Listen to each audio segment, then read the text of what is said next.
आज हम आज हम देखेंगे कि डीप लर्निंग के थ्रू हम लैंग्वेज को किस तरह मॉडल कर सकते हैं। लैंग्वेज जो है ये सीक्वेंशियल डेटा होता है और हमने देखा था कि रिकरेंट न्यूरल नेटवर्क्स जो हैं वो सीक्वेंसेस की मैपिंग लर्न कर सकते हैं, वो सीक्वेंसेस जनरेट कर सकते हैं, वो सीक्वेंसेस को क्लासिफाई कर सकते हैं। तो लैंग्वेज भी सीक्वेंशियल डेटा होता है। तो आज हम देखते हैं कि रिकरेंट आर्किटेक्चर्स के थ्रू हम लैंग्वेज को किस तरह मॉडल कर सकते हैं। इसमें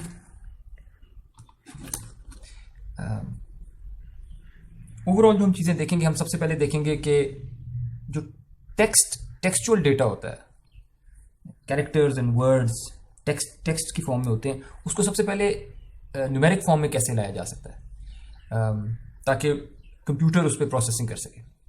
फिर हम देखेंगे कि हम टेक्स्ट को जनरेट करने वाला एक आर्किटेक्चर कैसे बना सकते हैं, और फाइनली हम देखेंगे कि एक लैंग्वेज से दूसरी लैंग्वेज में किस तरह ट्रांसलेट करना सीख सकता है एक रिकरेंट आर्किटेक्चर। थोड़ी सी वोकेबलरी देख लेते हैं, टर्मिनोलॉजी देख लेते हैं, सॉरी, जो नेचुरल लैंग्वेज प्रोसेसिंग की फील्ड में टर्मिनोलॉजी यूज होती है। हम कॉर्पस कहते हैं जिस डेटा सेट पे हम ट्रेन कर रहे होते हैं। तो अक्सर हमारे पास, फॉर एग्जांपल, आपके पास कोई ऐसा डेटा सेट हो जिसमें न्यूज़ आर्टिकल्स हों, या ऐसा डेटा सेट हो जिसमें सेंटेंसेस हों विकीपीडिया के आर्टिकल्स के, या आपके पास डेटा सेट हो कोई आपका फेवरेट ऑथर जो है उसने जितने भी नॉवेल्स या जितनी कहानियाँ, कोई भी चीज़ें लिखी हों, उसका सारे का सारा डेटा सेट जो उसने लिखा है।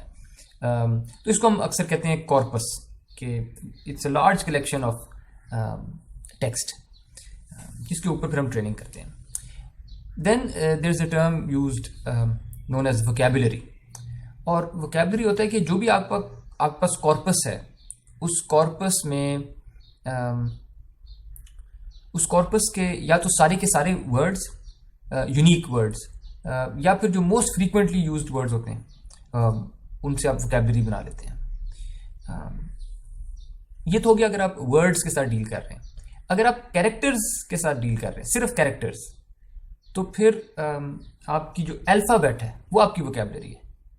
यानी अगर आप इंग्लिश के कैरेक्टर से डील कर रहे हैं तो लोअर केस ABC पूरी की पूरी alphabet, upper case alphabet, space, hyphen, semi colon, colon, इस तरह के मार्क्स, और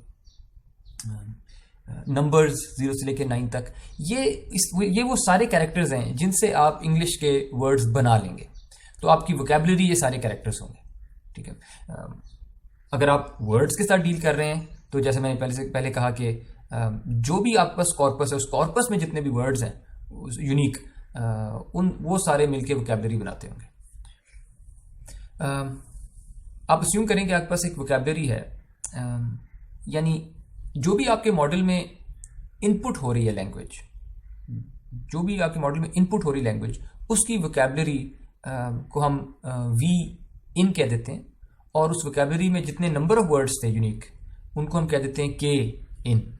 यानी इनपुट लैंग्वेज में जितने वर्ड्स थे वो के इन है। एवरी वर्ड कैन बी, अच्छा, अब हम आते हैं इस पे कि एक वर्ड को मैं वेक्टर के तौर पे किस तरह रिप्रेजेंट कर सकता हूँ। उसका जो सादा तरीन तरीका है वो है 1 of k कोडिंग।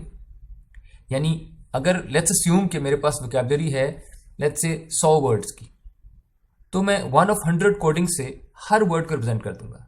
जो पहला वर्ड है उसका कोड होगा 1 और फिर 99 जीरोज होंगे।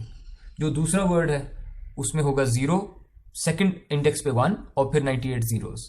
जो आखिरी वर्ड है वो रिप्रेजेंट हो रहा, 100वां वर्ड वो रिप्रेजेंट हो रहा होगा, 99 जीरोज होंगे और आखिरी जगह पे 1 होगा। यानी any kth word can be represented as a 1 hot vector, जिसमें kth इंडेक्स पे 1 पड़ा होगा, बाकी हर जगह पे 0 पड़ा होगा। So that's the simplest way of representing k words, ठीक है, यूजिंग 1 of k कोडिंग। लेकिन this 1 of k coding is a highly inefficient, tremendously inefficient way of representing words। क्योंकि आप देखें, अगर आपके पास लेट्स से 100 नंबर्स थे तो 100 वेक्टर्स आए आपके पास, सॉरी, अगर आपके पास 100 वर्ड्स थे हर वर्ड के लिए आपने एक वेक्टर बनाया, उस वेक्टर में 100 नंबर्स थे, वन ऑफ के कोडेड वन हॉट वेक्टर बनाया, हर वेक्टर में 100 नंबर्स थे, सारे के सारे जीरोस थे, एक 1 था, और इस तरह के 100 वेक्टर्स होंगे आपके पास, हर वर्ड के लिए एक vector. So really you have 100 into 100 numbers. So आप अगर वोकैबुलरी का साइज के है तो आप के स्क्वायर नंबर्स यूज कर रहे हैं to represent K words only, तो you are using a lot of numbers and representing very few words. तो बहुत ही इनएफिशिएंट तरीका है ये रिप्रेजेंट करने का। दूसरा जिसका नुकसान है वो ये है कि ये हाईली अनरियलिस्टिक रिप्रेजेंटेशन है वर्ड्स की, क्योंकि आप देखें कि जब वन हॉट वेक्टर्स होते हैं, वन हॉट वेक्टर्स हमेशा ऑर्थोगोनल होते हैं। आप किसी भी वन हॉट वेक्टर का किसी और वन हॉट वेक्टर से डॉट प्रोडक्ट कर लें, आंसर 0 आएगा। और ऐसे वेक्टर्स जिनका डॉट प्रोडक्ट 0 हो उन्हें हम ऑर्थोगोनल वेक्टर्स कहते हैं। और ऑर्थोगोनल वेक्टर्स वो वेक्टर्स होते हैं जिनमें एब्सोल्युटली कोई सिमिलैरिटी नहीं होती, यानी ऐसे वेक्टर्स जो अब एक दूसरे से मैक्सिमम मुख्तलिफ जो हो सकते हैं ना, वो ऑर्थोगोनल वेक्टर्स होते हैं। और हम ये कह रहे हैं कि जब हम वन हॉट इनकोडिंग करते हैं तो हम कहते हैं कि हमारे सारे के सारे वर्ड्स वोकैबुलरी के एक दूसरे से मैक्सिमम मुख्तलिफ है, ठीक है। अब ये रियलिस्टिक नहीं है, क्योंकि वर्ड्स में सिमिलैरिटीज होती हैं, वर्ड्स में कुछ सिमिलैरिटीज होती हैं, उनको ऑर्थोगोनल वेक्टर से रिप्रेजेंट करना रियलिस्टिक नहीं है। हम अच्छा होगा कि ऐसे वर्ड्स जो सिमिलर हैं उनके जो वेक्टर्स हैं वो भी सिमिलर होते हैं, और वो वर्ड्स जो बिल्कुल सिमिलर नहीं है उनके वेक्टर्स आपस में ऑर्थोगोनल होते हैं। लेकिन हमने तो सारों को ऑर्थोगोनल बना दिया। यहां तक कोई कंफ्यूजन, कोई सवाल आप लोगों के ज़हन में, कोई सवाल?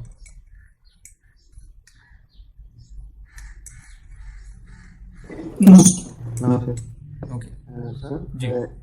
हम वर्ड्स को नंबर के साथ रिप्लेस कर सकते हैं, अगर वेक्टर भी चाहिए हो तो हम उनकी बाइनरी ले सकते हैं। नहीं, नंबर्स के साथ ही किया है, ये 0 और 1 नंबर्स ही हैं। नंबर्स मैं कह रहा हूँ रियल अगर नंबर हम सिंपली जो है फॉर एग्जांपल हमारी जितनी वोकैबुलरी है उसमें जो फर्स्ट वर्ड था वो जो है ना, आपको फॉर एग्जांपल मैं 0 कह देता हूँ, दूसरे को 1 कह देता हूँ, तीसरे को 2 3, हाँ ओके। तो इस तरह से। और बजाय इसके मैं जो है ना वो एक जो है ना एक बिट को सिर्फ ऑन करने के लिए मैं कहता हूँ कि यहाँ तो मैं इसको एज नंबर भी तो न्यूरल नेटवर्क को पास किया जा सकता है डायरेक्टली। अगर नहीं भी स्टिल हमें वेक्टर भी चाहिए तो हम उनकी बाइनरी को कंसीडर करते हैं। बिल्कुल ठीक है, बिल्कुल ठीक है। आप ये कह रहे हैं कि मेरे पास अगर वोकैबुलरी में के वर्ड्स हैं तो आप कहते हैं कि मैं पहले वर्ड को के नंबर 1 असाइन कर देता हूँ, दूसरे वोकैबुलरी के वर्ड को 2 कह देता हूँ, और आखिरी वोकैबुलरी के वर्ड को नंबर के असाइन कर देता हूँ। This is fine. लेकिन इसमें भी आप देखें कि ये पहले और दूसरे वर्ड में डिफरेंस अगर निकालूं तो कितना है? 1 ओके, पहले और दूसरे वर्ड में डिफरेंस 1 है, और पहले और आखिरी वर्ड में डिफरेंस कितना है? 1 कैसे? ओके के माइनस 1। अब इसकी कोई खास वजह, अगर मैं अपनी वोकैबुलरी का ऑर्डर चेंज कर देता, ये जो केथ वर्ड है ये सेकंड जगह पे आ जाता है, जो सेकंड वर्ड है ये केथ जगह पे आ जाता, तो इनके डिफरेंसेस डिस्टेंस भी स्वैप हो जाते। बिल्कुल। यानी जब भी हम इस तरह से कर रहे हैं ना कि खुद ही वर्ड्स को एक ऑर्डर दे जा रहे हैं, वन ऑफ के कोडिंग में भी एक ऑर्डर मिला हुआ है वर्ड्स को, ये क्यों है? क्या ये ऑप्टिमल है? क्या ये सही है? क्या ये रियलिस्टिक है? यानी I can agree with you कि हम यहाँ से स्टार्ट कर लेते कि हर वर्ड को सिर्फ एक नंबर असाइन कर देते, ये इनएफिशिएंट ना होता, क्योंकि जितने वर्ड्स हैं उतने नंबर्स हैं, बिल्कुल सही है।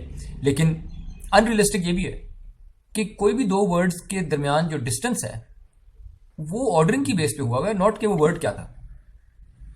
सही, तो इसमें भी मसला होगा। बहरहाल ये that's how words are represented, they are represented as one hot vectors, and this is very inefficient and very unrealistic. Therefore इसका एक वर्क अराउंड फिर हम करते हैं। तो वर्क अराउंड इज कि आप अपने वेक्टर को लें, वन हॉट इनकोडेड वेक्टर को, ठीक है, और उसको एक मैट्रिक्स से मल्टीप्लाई करते हैं। Let's call it matrix E. This is a projection या एम्बेडिंग मैट्रिक्स, ठीक है। तो आपके पास जो ओरिजिनल वन हॉट वेक्टर था y, ई से मल्टीप्लाई होने के बाद एक वेक्टर ई में कन्वर्ट हो गया। जो मैट्रिक्स ई आपके पास है इसका साइज d बाय वोकैबुलरी का साइज था, क्योंकि y के अंदर तो k इन वर्ड से जो भी आपके वोकैबुलरी का साइज था उतना y का साइज था, तो ई के कॉलम्स तो k ही होंगे, लेकिन इसमें जो रोज है वो d है, और d is much much less than k। यानी ई जो वेक्टर आपके पास आएगा ये काफ़ी छोटा वेक्टर होगा कंपेयर टू वाई। पहली बात कि ये छोटा होगा। दूसरी बात ये डेंस वेक्टर होगा। अगर ई एक डेंस मैट्रिक्स है तो ई एक डेंस वेक्टर होगा। ये वन हॉट एनकोडेड वेक्टर नहीं होगा। ई एक डेंस वेक्टर होगा। इसका मतलब है कि अब मेरे जो किसी एक वर्ड से यानी पहले वर्ड का जो वेक्टर आता है E1 एम्बेडिंग कह लें, दूसरे वर्ड की एम्बेडिंग आती है E2 एंड सो ऑन, और आखिरी वर्ड की एम्बेडिंग आ जाती है EK। अब ये एम्बेडिंग्स जो हैं ये वेक्टर्स हैं जो कि डेंस हैं, वन हॉट वेक्टर्स नहीं हैं। इनके अंदर कोई अब डिफरेंसेस जो है, अब ये ऑर्थोगोनल होने जरूरी नहीं है। That's the main point. तो मुमकिन है कि अब इनके अंदर सिमिलैरिटीज हो, सिमिलर वर्ड्स, सिमिलर वेक्टर्स हो, डिफरेंट वर्ड्स जो है वो ऑर्थोगोनल वेक्टर्स हो एंड सो ऑन। लेकिन ये तब होगा, ऑप्टिमल एम्बेडिंग तब आएगी जब मेरे पास ई मैट्रिक्स ऑप्टिमल किस्म का होगा। तो मैं जो ऑप्टिमल मैट्रिक्स है, ऑप्टिमल एम्बेडिंग मैट्रिक्स जो है, उसको मैं कहता हूं कि मेरे वो नेटवर्क पैरामीटर्स का हिस्सा है और मैं उसको लर्न कर लेता हूं। ठीक है, तो ये सवाल कि अच्छा एम्बेडिंग कैसे करनी चाहिए थी, मैं कहता हूं वो मेरे मॉडल का हिस्सा है, मैं वो सीख लेता हूं। तो हम इस चीज से अब बच गए। जो इनएफिशिएंसी थी वन हॉट वेक्टर्स की, उससे भी मैं बच गया हूं क्योंकि मैं अब डी डिमेंशनल स्पेस पे आ गया हूं इंस्टेड ऑफ के dimensional space, and D is much much less than, smaller than के। तो इनएफिशिएंसी से बच गया, और जो ऑर्थोगोनल होने वाली अनरियलिस्टिक एक अजम्पशन थी वो भी खत्म हो गई है। मेरी जो एम्बेडिंग्स हैं वर्ड्स की E1 E2 EK तक, the embeddings are no longer orthogonal. ठीक है, तो दैट्स अ वर्क अराउंड। तो ये तो था कि हमने इनपुट के साथ क्या किया। अब देखते हैं आउटपुट के साथ क्या होता है। लेट्स अस्यूम कि आपके पास इनपुट में एक लैंग्वेज थी, उसकी वोकैबुलरी मैंने कहा था कि वी इन थी। जो आउटपुट लैंग्वेज आपने प्रोड्यूस करनी है, लेट्स अस्यूम कि उसकी वोकैबुलरी का नाम है वी आउट। ये कोई और सेट होगा, इसके अंदर आउटपुट वाली लैंग्वेज के वर्ड्स होंगे, और कितने हैं, लेट्स अस्यूम कि वो के आउट वर्ड्स हैं। ठीक है, इसका मतलब है कि आपका जो भी मॉडल है, जो भी रिकरेंट मॉडल है, उसकी आउटपुट लेयर में मैं के आउट न्यूरॉन्स रखूंगा और उनके ऊपर सॉफ्ट मैक्स लगा दूंगा। कोई मुझे बता सकता है मैंने ये क्यों किया होगा? अपने रिकरेंट मॉडल में आउटपुट लेयर पे के आउट न्यूरॉन्स हैं मेरे, और उन पे सॉफ्ट मैक्स लगा हुआ है। Why? What does this give me?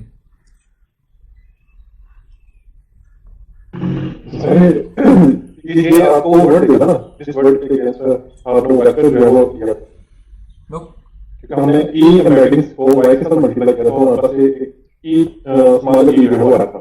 तो सॉफ्ट में जब हम अप्लाई करेंगे और उसका साइज के है, तो इसका मतलब हमें के वर्ड मिल जाएगा।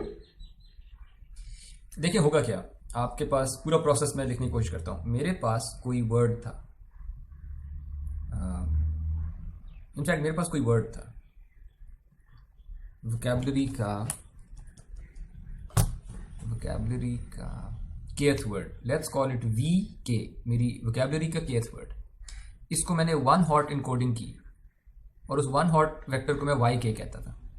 उसके बाद मैंने उसको ई से मल्टीप्लाई किया तो मेरे पास एम्बेडिंग आ गई ई के। कैसे आई? ई मल्टीप्लाइड बाय वाई के। ये वो एम्बेडिंग है जो मेरे रिकरेंट नेट में अब जा रही है। यानी ये ई है जिसके साथ हम वो करते हैं W पहली layer into E K plus bias of the first layer plus recurrent weight W11 into hidden layer का आंसर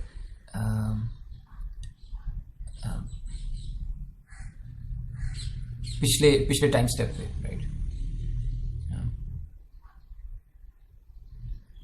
मैं टाइम स्टेप लेट्स से कि हम पहले टाइम स्टेप पे बैठे हैं तो -1 टाइम स्टेप पे, और इसको आप 10H में से गुजारते थे और इससे आपके पास H1 आ जाता था या हिडन लेयर की आउटपुट आ जाती थी एट टाइम, चलिए T और T-1 कह देते हैं कि एट टाइम T, और यहाँ पे मेरे पास T-1 से जो हिडन स्टेट आ रहा था।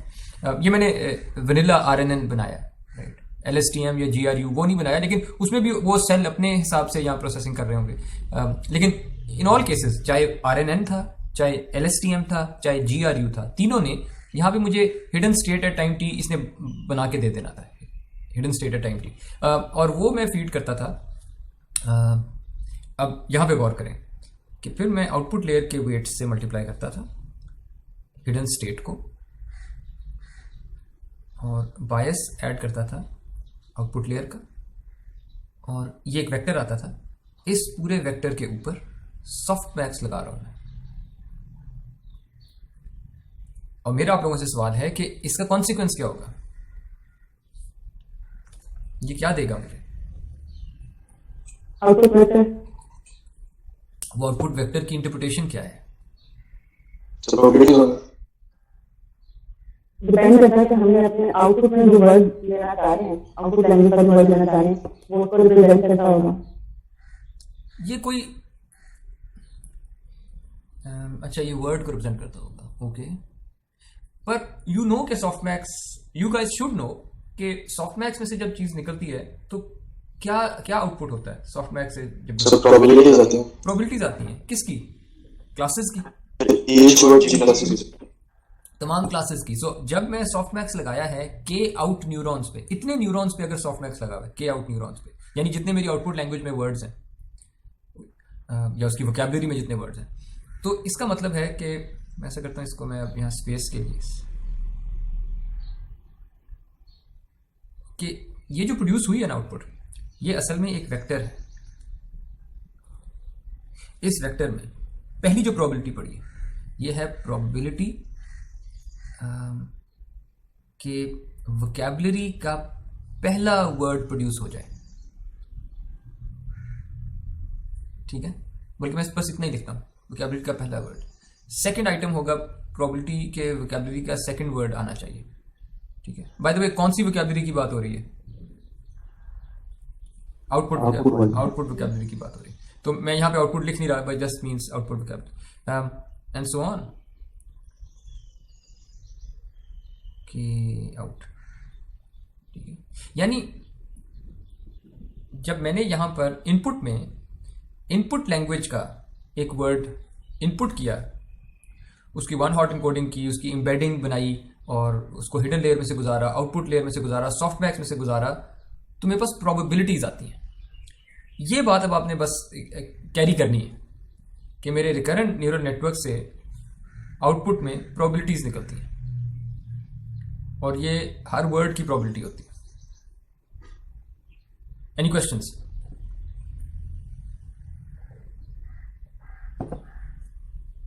अब आपने ये नहीं समझना कि वर्ड्स प्रोड्यूस करता है RNN वर्ड्स प्रोड्यूस नहीं कर रहा, या LSTM या GRU, ये जो भी रिकरेंट आर्किटेक्चर है, ये वर्ड्स प्रोड्यूस नहीं करता।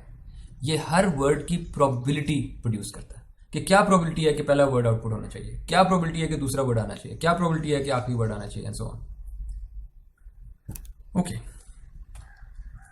और अगर मेरे पास ये प्रोबेबिलिटीज प्रोड्यूस हो रही हैं, तो अब हम एक लॉस फंक्शन डिफाइन करते हैं। अब जरा मेरे साथ रहिएगा। मेरे पास एक सेंटेंस है, यानी इनपुट में, इनपुट नहीं, मैंने आउटपुट में मैंने एक सेंटेंस प्रोड्यूस किया है, ठीक है, या सेंटेंस प्रोड्यूस करना है, ठीक है। उस सेंटेंस में TN वर्ड्स हैं, ठीक है, यानी उस सीक्वेंस की लेंथ है T sub n। हम लॉस के तौर पे क्रॉस एंट्रोपी यूज कर सकते हैं, लेकिन किन चीजों के बीच में? क्रॉस एंट्रोपी होगी बिटवीन जो आउटपुट में सीक्वेंस आ रहा है आपके पास और जो टारगेट सीक्वेंस आप चाहते थे, ठीक है। इसको अब जरा तसल्ली से देखते हैं। यानी right now I am talking about the nth training sample. nth training sample को आप इस तरह से देख लें कि आपके पास कोई इनपुट सीक्वेंस होता होगा, x at time 1, x at time 2, और x की जो भी लेंथ थी, मैं लेंथ नहीं बताता क्योंकि देखें इनपुट और आउटपुट की लेंथ फ़र्क हो सकती है। जब आप लैंग्वेजेस को मॉडल करते हैं ना, तो इनपुट की लेंथ और आउटपुट की लेंथ फ़र्क हो सकती है। तो मैं ऐसा करता हूँ, मैं इसकी लेंथ डिटर्मिन नहीं करता, मैं कहता हूँ कि कोई इनपुट सीक्वेंस था, उसकी कोई लेंथ थी। तो ये मेरा इनपुट है। उस इनपुट के लिए मैंने कुछ आउटपुट प्रोड्यूस की। वो जो आउटपुट मैं प्रोड्यूस कर रहा हूँ उसकी लेंथ है t sub n।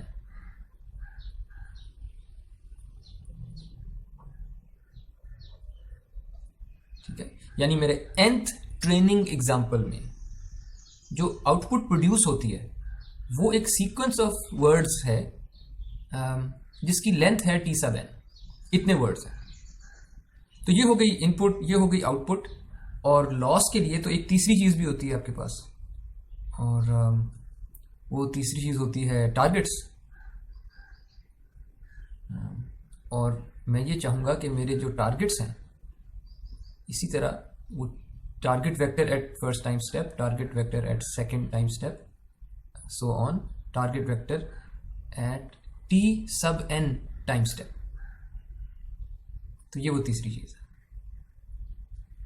ठीक है, यानी मेरे पास इनपुट में एक सीक्वेंस आया, मैंने उस सीक्वेंस पे मेरे मॉडल ने एक आउटपुट सीक्वेंस जनरेट किया। इनपुट सीक्वेंस आया था, मेरे मॉडल ने आउटपुट सीक्वेंस जनरेट किया, और जो जनरेट किया सीक्वेंस उसकी लेंथ थी t sub n। और जो मेरा डिजायर्ड सीक्वेंस था, जो मैं चाहता था कि ये होना चाहिए था असल में, वो t1 t at time 2 vector t at t sub n, ये होना चाहिए था। t's को देख लेते हैं पहले। t at time 1 is a one hot vector। ये बता रहा है कि पहले टाइम स्टेप पे कौन सा वर्ड प्रोड्यूस होना चाहिए था आउटपुट वोकैबुलरी में से। t at time 2 is again a one hot vector। ये कह रहा है कि सेकेंड टाइम स्टेप पे कौन सा वर्ड प्रोड्यूस होना चाहिए था आउटपुट वोकैबुलरी से, and so on. Her time step पे मैं सिर्फ ये बता रहा हूं कि कौन सा वर्ड प्रोड्यूस करना चाहिए था तुम्हें, जबकि जो y प्रोड्यूस हुए हैं। अच्छा, बाय द वे, इस वन हॉट वेक्टर का साइज क्या होगा? ये जो मैंने टारगेट वेक्टर्स बनाए हैं, इस एक वन हॉट वेक्टर का साइज आप बता सकते हैं? जो वोकैबुलरी का साइज है, बिल्कुल, जो वोकैबुलरी का साइज है। अच्छा, मैंने, आई अपोलोजाइज, मैं नोटेशन काफ़ी मैसअप की हुई है इन स्लाइड्स में। मेरी जो आउटपुट वोकैबुलरी का साइज इधर है ना इस वक्त, मैं आपको बता देता हूँ, वो जे वर्ड्स हैं आउटपुट वोकैबुलरी में। सो j/1 का वेक्टर है, ये j/1 का वेक्टर है, ये j/1 का वेक्टर है। ठीक है, आई अपोलोजाइज जो नोटेशन में मैसअप की हुई है। सो जे वर्ड्स, कैपिटल जे वर्ड्स, ये वन हॉट वेक्टर्स है। अब आते हैं अपनी आउटपुट पे। आउटपुट पे रिमेंबर पिछली स्लाइड में मैंने कहा था कि मेरा recurrent neural network softmax produce करता है। तो ये जो y एट टाइम 1 है, ये सॉफ्टमैक्स से आ रहा है, और ये प्रोबेबिलिटीज है। कितनी प्रोबेबिलिटीज होंगी ये? जे, राइट? जो भी आउटपुट वोकैबुलरी का साइज है, जे। Okay, exactly. तो पर मैं इसको जरा लिख लेता हूं कि ये है प्रोबेबिलिटी के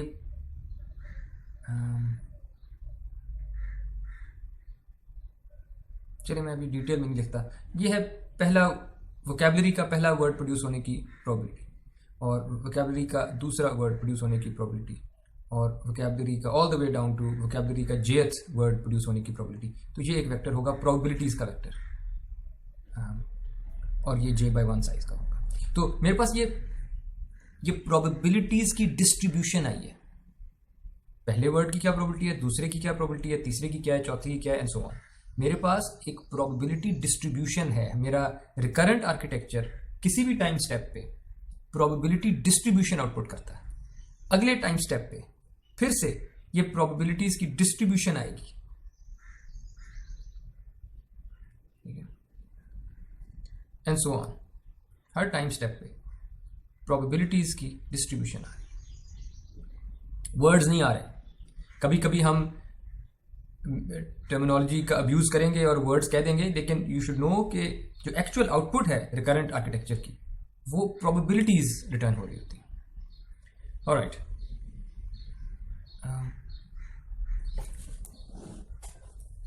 अभी अगर आप इस लेफ्ट साइड को ही देखें, इक्वेशन की लेफ्ट साइड जो हम अभी तक देख रहे थे, कैन यू टेल कि हम क्या चाहेंगे, वाई कैसा होना चाहिए, वाई एट टाइम 1 कैसा होना चाहिए उसूलन? दोबारा जी बताइए। होना चाहिए था। हाँ एग्जैक्टली मेरा रिकरेंट आर्किटेक्चर परफेक्ट होता अगर मैं ये कहता कि टाइम 1 पे जो तुमने प्रोबेबिलिटीज आउटपुट की हैं उसमें सारे वर्ड्स की प्रोबेबिलिटी 0 आउटपुट करता ये, और जौन सा टारगेट वर्ड होना चाहिए था सिर्फ उसकी प्रोबेबिलिटी एग्जैक्टली 1 आउटपुट कर देता। लेट मी रिपीट दिस, मेरा रिकरेंट आर्किटेक्चर बहुत अच्छा परफॉर्म करता at the first time step अगर ये जो y1 वेक्टर निकला है प्रोबेबिलिटीज का वेक्टर ये एग्जैक्टली t1 के बराबर होता, क्योंकि आप चाह रहे थे कि देखिए ये जो t वेक्टर्स हैं आपके पास क्या ये प्रोबेबिलिटी वेक्टर्स नहीं है? Think about this, are your target vectors also probability distributions? बिल्कुल ये कहते हैं कि जी ये कह रहे हैं कि सारे वर्ड्स की प्रोबेबिलिटी 0 है और एक जो इंडेक्स था उसकी प्रोबेबिलिटी 1 है। मैं चाहूंगा कि मेरा जो आउटपुट रिकरेंट आर्किटेक्चर की आउटपुट है वो भी इतनी ही सर्टन हो और इतनी ही ठीक हो कि सही वाले वर्ड पे कहे प्रोबेबिलिटी 1 है इसके होने की और बाकियों की probability 0। So ideally I want my output vectors to be equal to these target vectors at each time step. बहरहाल ये खैर एग्जैक्टली इक्वल तो पॉसिबल नहीं होता, सॉफ्टमैक्स एग्जैक्ट 0 और 1 आंसर नहीं देगा, लेकिन it's just a multi class classification problem at each time step, यानी हर टाइम स्टेप पे मैं मल्टी क्लास क्लासिफिकेशन कर रहा हूँ। मेरे पास j क्लासेस है, each word in the vocabulary is a class, ठीक है। और मल्टी क्लास क्लासिफिकेशन में हमारे पास क्रॉस एंट्रोपी लॉस होता है, ये हम देख चुके हैं पहले, ठीक है। और क्रॉस एंट्रोपी लॉस आप ऐसे लिखते हैं कि आप क्योंकि हमारे पास टाइम स्टेप्स कई हैं, मैं हर टाइम स्टेप पे और हर क्लास के लिए मैं target into negative log of probability, और ये माइनस नेगेटिव जो मैंने बाहर कर दिया। सो क्रॉस एंट्रोपी की डेफिनेशन ये है target multiplied by negative log of probability, और ये प्रोडक्ट जो है ये मैं ऐड करी जा रहा हूँ for all of my classes, ठीक है। अगर आप रिविजिट करें मल्टी क्लास क्लासिफिकेशन लॉस जब हमने पढ़ा था तो यू नोटिस कि मल्टी क्लास क्लासिफिकेशन ये जो अंदर वाला सम है ना j = 1 से कैपिटल J तक, ये अंदर वाला सम और माइनस साइन ये मल्टी क्लास क्लासिफिकेशन का लॉस था। यहाँ पे हम क्योंकि हर टाइम स्टेप पे मल्टी क्लास क्लासिफिकेशन कर रहे हैं तो हर टाइम स्टेप पे भी मैं इनको ऐड कर रहा हूँ। what needs to be observed here is that आपके पास जो टारगेट वेक्टर्स हैं ये वन हॉट इनकोडेड है, विच मीन्स कि जब मैं ये समेशन अगर खोलूँ j वाली इंटरनल अंदर वाली समेशन अगर खोलूँ तो t sub j हमेशा 0 होगा। Do you agree? t sub j सिर्फ एक दफा 1 आया होगा क्योंकि ये वन हॉट इनकोडेड वेक्टर्स हैं। इसका मतलब है कि ये सम पूरे का पूरा गायब हो जाएगा, सारे टर्म्स तो 0 से मल्टीप्लाई हो जाएंगी, एक टर्म रहती है वो 1 से मल्टीप्लाई हो जाएगी, जो टर्म 1 से मल्टीप्लाई होगी वो तो बस ln yj वहां पे आ जाएगा, लेकिन ln yj उस j पे आएगा जो करेक्ट वर्ड था, राइट। ये जो पूरा सम है अंदर का सम जो है this reduces to just 1 term, और वो है log of probability of the correct word या डिजायर्ड वर्ड, ठीक है। मैंने इसको यहां पे इस तरह से लिख दिया, मैंने ये अंदर वाला सम पूरे का पूरा जो कि हर बारी 0 से मल्टीप्लाई हो रहा था, एक दफा 1 से मल्टीप्लाई हो रहा था, जिस दफा वो 1 से मल्टीप्लाई हो रहा था उसको मैंने कह दिया टारगेट वर्ड, यानी जो भी वो टारगेट वर्ड था वो वाला इंडेक्स मैंने यहां पे लिख दिया, ठीक है। यहां तक कोई सवाल?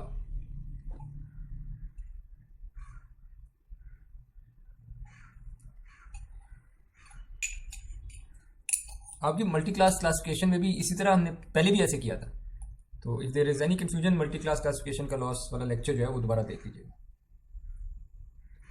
All I am saying is कि मेरा जो लॉस फंक्शन है वो है negative log of the probability of the correct word at time t, मैं ये चाह रहा हूँ कि मेरी प्रोबेबिलिटी ऑफ करेक्ट वर्ड ज़्यादा बड़ी वैल्यू आए, ताकि log of probability of correct word ये भी ज़्यादा बड़ी वैल्यू आई हो, और फिर इनको नेगेटिव करूँगा और फिर इनको मिनिमाइज कर लूँगा. So that's my loss function. यानी जितने भी अब हम सीक्वेंशियल मॉडल्स पढ़ेंगे लैंग्वेज के लिए, ये है वो लॉस फंक्शन जो यूज़ होता है लैंग्वेज मॉडलिंग के लिए. It's just multi class classification but at many time steps. और टाइम स्टेप्स उतने होंगे जितना आउटपुट सीक्वेंस की लेंथ थी, और nth आउटपुट सीक्वेंस की लेंथ tn है. This could be 3 for one example, this could be 5 for some other example, this could be 25 words for another sentence and so on. हर training example की length जो है वो फर्क हो सकती है जितने उसमें वर्ड्स हैं. तो मैं t sub n लिखा. तो लॉस फंक्शन मेरे पास आ गया. हमने चंद लेक्चर पहले देखा था कि रिकरेंट आर्किटेक्चर्स में बैक प्रोपगेशन थ्रू टाइम के यूज़ करके आप ट्रेनिंग परफॉर्म कर सकते हैं. तो हम अपना रिकरेंट आर्किटेक्चर को ट्रेन कर सकते हैं using back propagation through time on a corpus that typically contains millions of words and billions of characters. ठीक है, यानी टिपिकली जो नेचुरल लैंग्वेज प्रोसेसिंग या लैंग्वेज मॉडलिंग के जो डेटा सेट्स हैं या जो मॉडल्स इनके ट्रेन किए जाते हैं वो मिलियंस ऑफ वर्ड्स पे ट्रेन किए जाते हैं. फॉर एग्जांपल एक गूगल का बेंचमार्क डेटा सेट है, इट कंटेन्स 1 बिलियन वर्ड्स. ठीक है, लेकिन बाकी अक्सर 1 बिलियन से तो कम होते हैं, पर मिलियंस में ईजिली चले जाते हैं वर्ड्स. ठीक है, and as I said each sentence constitutes 1 training example. यहाँ तक कोई सवाल जी, कोई कंफ्यूजन?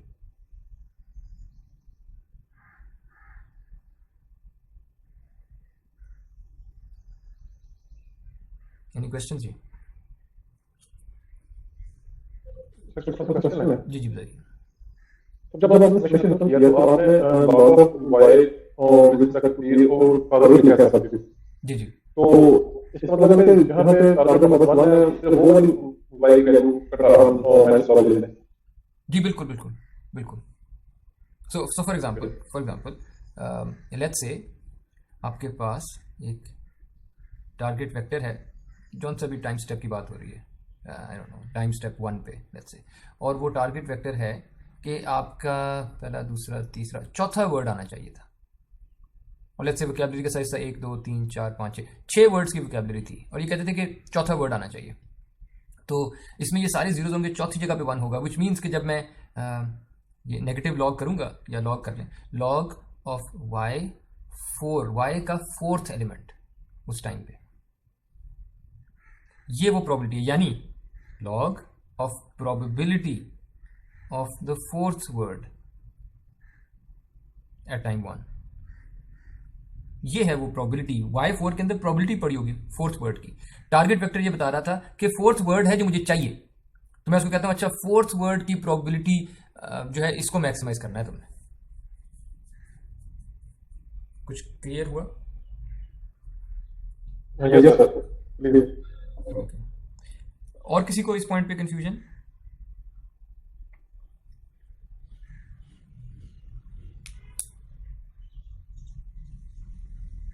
क्लियर है? चलें आगे.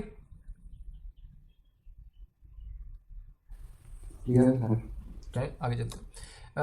अब देख लेते हैं कि हम इस तरह के मॉडल के थ्रू टेक्स्ट कैसे जनरेट कर सकते हैं. यानी मेरी प्रॉब्लम अब यहाँ पे ये है कि मैंने एक सीक्वेंस ऑफ वर्ड्स जनरेट करना है. जिस तरह अगर मैं आपसे कहूँ यार कोई सेंटेंस लिख दें तो आप एक सेंटेंस बना देंगे, अगर मैं कोई इंग्लिश में लिख दें तो आप इंग्लिश में एक वैलिड सेंटेंस आप लोग बना सकते हैं, क्योंकि आपका माइंड केपेबल है इस तरह का सेंटेंस बनाने में. मैं कहूँ उर्दू में सेंटेंस बना दें, आप उर्दू के रूल्स के हिसाब से बिल्कुल उर्दू का एक प्रॉपर सेंटेंस जनरेट कर देंगे. मैं आपसे कहूँ कोई भी सेंटेंस बना दें रैंडम, आप बना देंगे, और उर्दू के रूल फॉलो करता होगा, इंग्लिश के रूल्स फॉलो करता होगा, एंड सो ऑन. मैं कंप्यूटर के जो मेरा जो रिकरेंट आर्किटेक्चर है, मैं उससे भी यही एक्सपेक्ट कर रहा हूँ कि मुझे रैंडमली कोई सेंटेंस जनरेट कर दे, लेकिन वो सेंटेंस लैंग्वेज के रूल्स फॉलो करता हो. यानी जैसी मेरी कॉर्पस में सेंटेंसेस थे डेटा सेट में, उसकी तरह का सेंटेंस होता हो. यानी अगर मेरा कॉर्पस शायरी थी, उनमें शेर लिखे हुए थे, तो मैं चाहूंगा कि मुझे एक रैंडम शेर प्रोड्यूस कर दे या मिसरा प्रोड्यूस कर दे. अगर वो साइंटिफिक पेपर्स के, डीप लर्निंग के पेपर्स के सेंटेंसेस से वो कॉर्पस बना हुआ था, तो मैं एक्सपेक्ट करूंगा कि एक रैंडम सेंटेंस प्रोड्यूस करेगा जो डीप लर्निंग के पेपर जैसा सेंटेंस होगा, एंड सो ऑन. अगर वो खबरों से बना हुआ था कॉर्पस, तो ये खबरों जैसा एक सेंटेंस प्रोड्यूस कर देगा. तो आप प्रॉब्लम समझ गए मैं चाहता क्या हूं एक सेंटेंस प्रोड्यूस करना है मैंने, वर्ड बाय वर्ड, ठीक है। तो मैं चाह रहा हूँ कि ये कोई पहला वर्ड प्रोड्यूस करे एट टाइम 1, फिर टाइम 2 पे कोई वर्ड प्रोड्यूस करे और फिर चलता जाए और किसी पॉइंट पे जाके ये रुक जाए और कहे मेरा सेंटेंस खत्म हो गया है। उसकी लेंथ क्या है, मैं मॉडल को, जिस तरह मैं आपको लेंथ नहीं बताता, मैं कहता हूँ बस कोई सेंटेंस बना दो, तो लेंथ मॉडल खुद ही कोई बस सेंटेंस जब खत्म हो जाएगा, खत्म हो गया sentence. How can we do this? इसका एक तरीका ये है, टाइम t = 1 शुरू में आप कहें कि मेरा जो इनिशियल वर्ड है ना, उसको मैं W0 कहने लगा हूं, ठीक है। इनपुट का वर्ड है, ये फीड हो रहा है, मेरा जो इनपुट वर्ड है जो मेरे रिकरेंट आर्किटेक्चर को फीड होना है, वो है something called the SOS word. SOS मैं एक्सप्लेन कर देता हूं। SOS का मतलब है स्टार्ट ऑफ सेंटेंस, ठीक है। और ये जो स्टार्ट ऑफ सेंटेंस वर्ड है, इसको मैं कह रहा हूं कि इसके कॉरस्पॉन्डिंग, स्टार्ट ऑफ सेंटेंस असल में एक वर्ड है मेरे लिए, मेरी वोकैबुलरी में एक वर्ड है, उसका नाम है SOS वर्ड। उसके कॉरस्पॉन्डिंग जो वेक्टर है वो 1 हॉट इनकोडेड नहीं है, वो पूरे का पूरा 0 वेक्टर है। यानी जो स्टार्ट ऑफ सेंटेंस के कॉरस्पॉन्डिंग वेक्टर है मेरे पास x, यानी W वर्ड एट टाइम 0 के कॉरस्पॉन्डिंग जो वेक्टर है x एट टाइम 0, वो सिंपली 0 वेक्टर है, उसमें सारे जीरोस पड़े, कोई 1 नहीं पड़ा। ये इंडिकेट करता है कि मैंने अभी सेंटेंस शुरू करना है, तो मैं अपने रिकरेंट आर्किटेक्चर को जो शुरू में चीज फीड कर रहा हूं ना, वो ये 0 वेक्टर है। ओके, तो हम अपना मॉडल देख लेते हैं। मैंने 0 वेक्टर फीड किया, ये था x एट टाइम 0 कह लें, और इससे h बना हिडन स्टेट टाइम 1, और उससे मेरे पास output I y at time 1, ठीक है। यानी जब मैंने ये SOS वर्ड यानी 0 वेक्टर इनपुट किया आर्किटेक्चर में, उस टाइम पे जब मैंने फॉरवर्ड प्रोपेगेट किया स्पेस में, तो एक प्रोबेबिलिटी डिस्ट्रीब्यूशन आ गई y एट टाइम 1, ठीक है। ये था स्टेप 2, यहां तक हमने कर लिया। अब हम एक नया काम करते हैं, क्योंकि देखिए मुझे प्रोबेबिलिटी डिस्ट्रीब्यूशन नहीं चाहिए, मुझे वर्ड्स चाहिए। मैं सैंपल करने लगा हूं। अब ये जो डिस्ट्रीब्यूशन मेरे पास आई थी, probability distribution of words eight time 1, इस डिस्ट्रीब्यूशन में से मैंने कोई एक वर्ड सेलेक्ट कर लेना है, सैंपल कर लेना है, और उसे मैं कहूंगा कि मेरे टाइम 1 पे जो वर्ड मैंने आउटपुट करना है ना, वो ये वाला वर्ड है W एट टाइम 1। सो W और Y, इनमें आप मुझे फर्क बता सकते हैं? Y क्या चीज है और W क्या चीज है? एनीवन?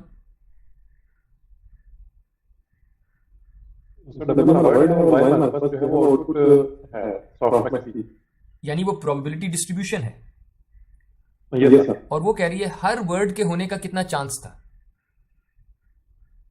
और मैं जिसको W कह रहा हूं वो उस डिस्ट्रीब्यूशन के अकॉर्डिंग, उस डिस्ट्रीब्यूशन में से कोई एक वर्ड रैंडमली या सैंपल होके आ गया, उनमें से एक सिलेक्ट हो गया।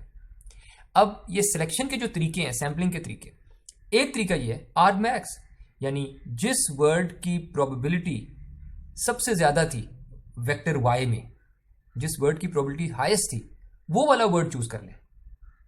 तो ये क्लियर है W सिलेक्ट करने का तरीका, कि उस टाइम स्टेप पे Y के अंदर प्रोबेबिलिटीज पड़ी हैं, जौन से वर्ड की प्रोबेबिलिटी सबसे ज्यादा है वो वाला वर्ड आप सिलेक्ट करते हैं, कहते हैं ये वर्ड सैंपल हो गया, ठीक है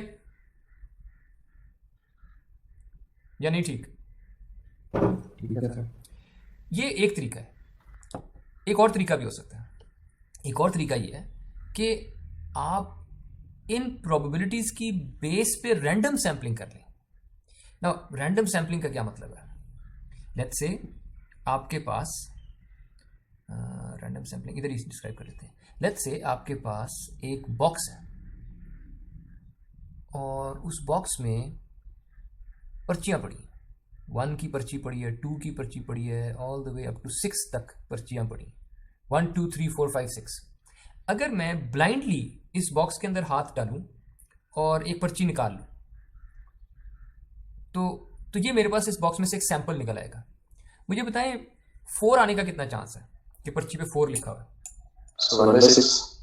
1/6, यानी ये यूनिफॉर्म रैंडम सैम्पलिंग कर रहा हूँ मैं। अगर इस बॉक्स से मैं रैंडमली पर्चियां उठाता हूं तो मैं यूनिफॉर्म रैंडम सैम्पलिंग कर रहा हूं, हर पर्ची के आने का चांस बराबर है। अग्रीड?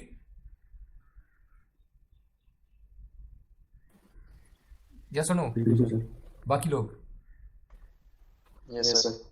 Yes sir. ओके। अच्छा ये बताइए कि अगर मैं अपना बॉक्स थोड़ा चेंज करता हूं और उसमें मैं कहूं कि ये वाली तो सेम थी 1 से लेकर 6 तक, फिर मैंने एक और पर्ची डाल दी और उस पर लिखा हुआ है 3।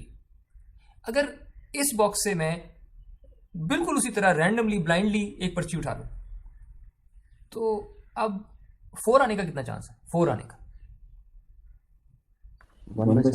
2 आने का,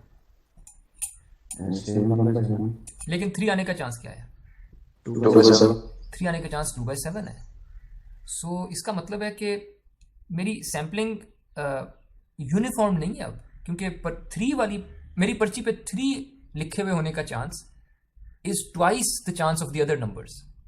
this is not uniform random sampling, right? ये सैम्पलिंग थी बेस्ड ऑन प्रोबेबिलिटीज, यानी जितनी, तो इसको भी ऐसे ही समझे, ये जो y1 अब आपके पास नंबर पड़ा है ना, इसको ऐसे जो वेक्टर पड़ा है, इसको ऐसे ही समझें कि एक बॉक्स था, उस बॉक्स में k किस्म की पर्चियां पड़ी थी। मैं अमाउंट नहीं बता रहा, y एक बॉक्स था, उस बॉक्स में k किस्म की पर्चियां पड़ी थी। जिस तरह इन दोनों बॉक्सेस में 6 किस्म की पर्चियां पड़ी हैं, लेकिन फॉर एग्जांपल 3 वाली जो पर्ची थी वो ज्यादा दफा डाली गई थी, तो 3 का चांस ज्यादा था। इसी तरह y के अंदर जो मैंने जिन किस्म की पर्चियां डाली हैं वो उन प्रोबेबिलिटीज के हिसाब से, वो वर्ड जिसकी प्रोबेबिलिटी ज्यादा है उस वर्ड की पर्चियां ज्यादा पड़ी हैं, वो वर्ड जिसकी प्रोबेबिलिटी कम है उसकी पर्चियां कम पड़ी होंगी बॉक्स में। तो अगर इस तरह के बॉक्स से मैं रैंडम सैंपल्स उठाऊंगा तो वो सैंपल इन प्रोबेबिलिटीज को रिफ्लेक्ट कर रहे होंगे। तो होगा ये जो 3.2 मैंने पॉइंट लिखा है, इससे होगा ये कि वर्ड एक रैंडमली चूज हो रहा होगा, लेकिन वो वर्ड्स जिनकी प्रोबेबिलिटी ज्यादा है उनके सेलेक्ट होने का चांस ज्यादा है। इसका यह मतलब नहीं कि वही सिलेक्ट होंगे, आर्ग मैक्स वाला वर्ड जरूरी नहीं कि अब सिलेक्ट हो जाएगा, बस उसके सिलेक्ट होने का चांस ज्यादा था, और जिनकी प्रोबेबिलिटीज कम है उनके सिलेक्ट होने का चांस कम होगा, लेकिन हो सकते हैं सिलेक्ट। ठीक है, तो ये रैंडम सैम्पलिंग है बेस्ड ऑन प्रोबेबिलिटीज। तो उस बेस पे जौन सा भी वर्ड आ जाता है मैं कहता हूं वो वर्ड मेरा W1 हो जाएगा। ठीक है, इज दिस पॉइंट क्लियर? 3.2, 3.1 और 3.2 में फर्क क्लियर हुआ? सर क्वेश्चन है यहाँ पे। जी जी सर मेरे पास एक वेक्टर है और उसके अंदर प्रोबेबिलिटी हर वर्ड के हिसाब से लिखा है। आपके पास एक वेक्टर है जिसमें हर वर्ड की जो प्रोबेबिलिटी है वो डिफरेंट है, लेकिन किसी वर्ड की बहुत ज्यादा किसी कम है। ठीक है, तो अगर हम मतलब अगर ये कहते हैं कि मतलब चांसेस बढ़ गए ऐसे वर्ड की जिसकी प्रोबेबिलिटी ज्यादा है, तो हम उस वेक्टर को चेंज करेंगे। अगर हम रैंडमली सेट कर रहे हैं मतलब अच्छा मतलब जिस तरह आपने एग्जांपल दिया कि 6 वर्ड है पड़े हुए, तो हम सेम वर्ड दो दफा रिपीट करते हैं, तो अगर हम रैंडमली सेट करते हैं तो मतलब है कि वो रिपीटेड वर्ड है उसकी प्रोबेबिलिटी ज्यादा होगी सेलेक्ट होने। इसी 1 से लेकर 6 वाली जो एग्जांपल है इसी पे रहते हैं कि पहले जो मेरा, अगर इसको y कह दूं मैं, अगर मैं इसको अपना वेक्टर y कह दूं तो मैं ये कह रहा था कि पहली जगह की प्रोबेबिलिटी 1/6 थी, दूसरी जगह की प्रोबेबिलिटी 1/6 थी, और 6 जगह थी, टोटल 6 जगह थी, सारों की प्रोबेबिलिटी 1/6 थी। दूसरा केस ये है कि y मेरा इस तरह का है कि पहली जगह की प्रोबेबिलिटी 1/6 थी, दूसरी की 1/7, पहली की प्रोबेबिलिटी 1/7 थी, दूसरी जगह की प्रोबेबिलिटी 1/7 थी, तीसरी जगह की प्रोबेबिलिटी 2/7 थी, और फिर 1/7 थी बाकियों की। मैं शो ये करना चाह रहा हूं कि ये जो पहला वेक्टर मैंने बनाया है इसके अंदर क्या ये प्रोबेबिलिटीज नहीं पड़ी? ये सब प्रोबेबिलिटीज पड़ी। इन प्रोबेबिलिटीज की बेस पे अगर रैंडम सैम्पलिंग की जाती तो it was equivalent to picking randomly from this box. और अगर इन प्रोबेबिलिटीज की बेस पे रैंडम सैम्पलिंग की जाती तो it was equivalent to picking from this second box. Okay, जब आप इस बॉक्स से उठाएंगे, इस बॉक्स से आप मुझे प्रोबेबिलिटी का टेबल लिख के दे सकते हैं? अगर मैं आपसे सर मेरे क्वेश्चन है ऊपर वाला ना हमारे पास जो वेक्टर की लेंथ है वो 6 है इधर भी नीचे वाले वेक्टर 6 की है, लेंथ 7 6 है। 6 है मतलब वर्ड ऐसा है वो आ गया उसमें वेक्टर की लेंथ 6 है, 7 ना कहें। ओके 6 है इसका मतलब है कि वर्ड हमारे पास था हम उसकी जगह पे 3 दे देगा नहीं तो वो 6 है नहीं तो हमारे 3 की प्रोबेबिलिटी नहीं नहीं, आप नहीं, गलत सोच रहे हैं। ये जो y वेक्टर है पहली दफा, इसमें 6 नंबर्स हैं। Do you agree with me? ये जो पहला वेक्टर है y, जी इसमें सर 6 नंबर्स हैं, हर नंबर का चांस बराबर है, यस सर बिल्कुल और इनको सम करें तो 1 आता है, तभी तो प्रोबेबिलिटी बनेगी ये। यस सर ये जो अगली दफा मैंने y बनाया, इसमें आप गिन लें, 6 नंबर हैं, गिन लें 1 2 3 4 5 6, और इनको सम करें तो 1 आता है। यस सर इसमें जस्ट सो हैपन्स कि जो तीसरा नंबर है उसका चांस बाकियों से डबल है। ऐसे Yes, sir. ऐसे वेक्टर, ऐसी प्रोबेबिलिटीज की बेस पे सैम्पलिंग करना अगर मैं चाहता हूं, I can simulate that by making a box. उस बॉक्स में 7 पर्चियां रखूंगा, जिनमें से 2 पर्चियों पे 3 लिखा होगा और बाकियों पे 1 2 3 4 1 2 4 5 6 होंगे। अगर इस बॉक्स से उठाता हूं, अगर बॉक्स से उठाता हूं तो 3 आने का चांस डबल होगा, लेकिन जो नंबर्स मेरे पास आएंगे वो 6 ही हो सकते हैं। यस सर यही होगा या ठीक है, अब ये क्लियर हुआ ओके।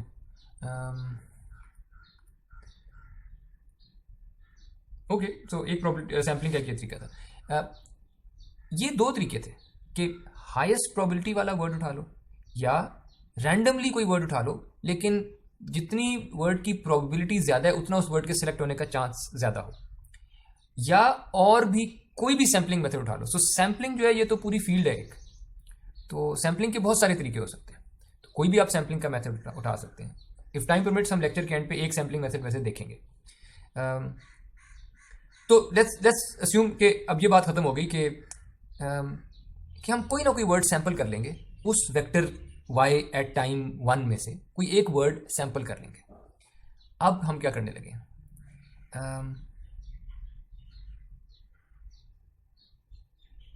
हर टाइम स्टेप पे अब, और टाइम स्टेप है 1 से लेके आगे तक, जितना भी देर आप चलते हैं, जितनी भी देर ये सेंटेंस जनरेट हो ही जा रहा है ना, मैं हर टाइम स्टेप की बात कर रहा हूं।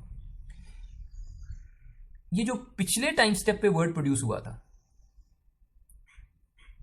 उसको अब RNN में, यानी अब मैं इसको रिप्रेजेंट करता हूं कि ये जो प्रोबेबिलिटी आई थी उसके बाद मैंने सैंपल किया किसी तरह, और सैंपल करने के बाद मेरे पास वर्ड आ गया एट टाइम 1। अब मैं क्या करने लगा हूं, मैं अगली बार जो x है इनपुट एट टाइम 1, वो मैं कह रहा हूं कि वो 1 हॉट वेक्टर था, वो 1 हॉट वेक्टर है कॉरिस्पॉन्डिंग टू जो वर्ड आपने पिछले टाइम पे प्रोड्यूस किया था। ठीक है, एक्चुअली ये मुझे x1 कहना चाहिए, ये x1 है और ये x2 है। ठीक है, सो मैंने क्या किया, जो वर्ड आपने पहले प्रोड्यूस किया है ना w1 सैंपल कर लिया, मैंने अब अगले टाइम स्टेप पे उस वर्ड की 1 हॉट इनकोडिंग की, उसको मैंने कहा कि मेरे सेकंड टाइम स्टेप पे ये इनपुट है, और फिर से मैंने वही किया, हिडन और वो सारा आउटपुट उसमें गुजारा, और मैंने प्रोबेबिलिटी डिस्ट्रीब्यूशन प्रोड्यूस कर दी एट सेकंड टाइम स्टेप। इस सेकंड टाइम स्टेप पे फिर से सैंपल कर लिया मैंने, और कोई और वर्ड आ गया at time step 2, and I keep doing this कि इस वर्ड की 1 हॉट जो है इनकोडिंग वो मैं अगले टाइम स्टेप पे दे दूंगा, उसे कहूँगा ये मेरी इनपुट है एट टाइम 3, उससे एक y प्रोड्यूस कर दूंगा आउटपुट एट टाइम 3, और उधर से एक सैंपल कर दूंगा वर्ड उस डिस्ट्रीब्यूशन में से एट टाइम 3। वेक्टर नहीं है ये, sorry, it's just the word, and I keep going until मेरे पास जो वर्ड सैंपल हुआ है वो EOS वर्ड आ गया। EOS कौन सा वर्ड है? EOS का मतलब है ये EOS जो लिखा हुआ है, EOS का मतलब है एंड ऑफ सेंटेंस,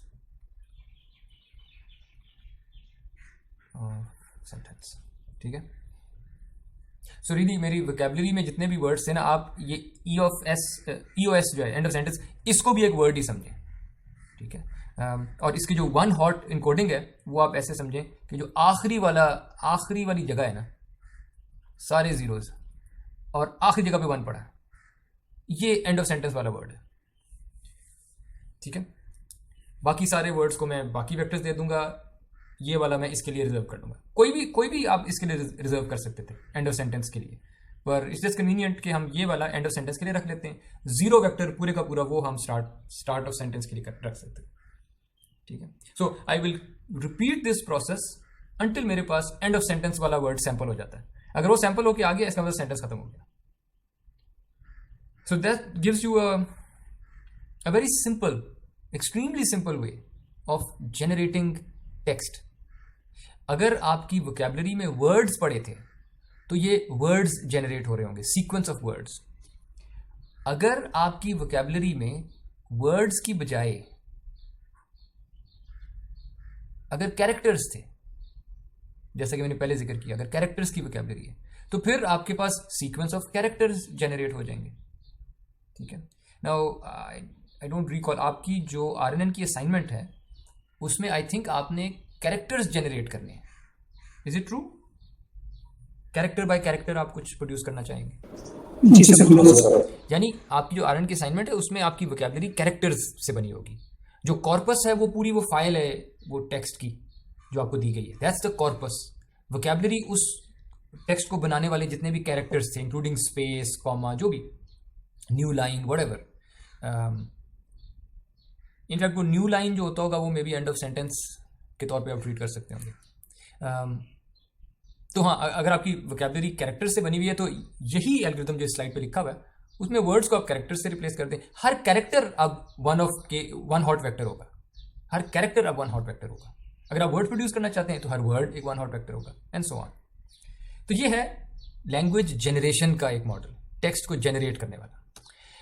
अब क्विकली देख लेते हैं कि अगर मैं लैंग्वेज ट्रांसलेशन करना चाहूँ, for example I have an English sentence, Zaid slapped Khalid, and I want to translate it into Urdu, Zaid ने खालिद को थप्पड़ मारा। The English sentence has 3 words, so there is an input at time 1, input time 2, input at time 3, and the output has 6 words.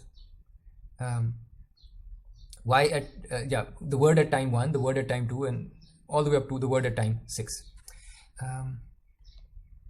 तो यहीं से अब clear हो जाता है कि लैंग्वेज मॉडलिंग में अक्सर इनपुट्स और आउटपुट्स का साइज फर्क हो सकता है, लेकिन ट्रेनिंग के दौरान ये याद रखें कि आउटपुट्स और टारगेट्स का साइज फर्क नहीं होता। टारगेट वेक्टर टाइम 1 पे कोई होगा, टारगेट वेक्टर टाइम 2 पे कोई होगा, all the way target vector time 6 पे कोई होगा। ट्रेनिंग के लिए जो आउटपुट की लेंथ है वही टारगेट्स की लेंथ होगी, ये फर्क नहीं होंगे। इनपुट्स और आउटपुट्स, हाँ, इनका साइज फर्क हो सकता है। ठीक है, तो इसको देखते हैं हम किस तरह एक रिकरेंट आर्किटेक्चर के थ्रू लैंग्वेजेस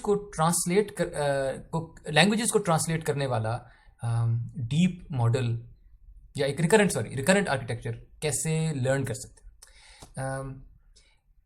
इसको ज़रा तसल्ली से देखते हैं कि हमने किया क्या होगा।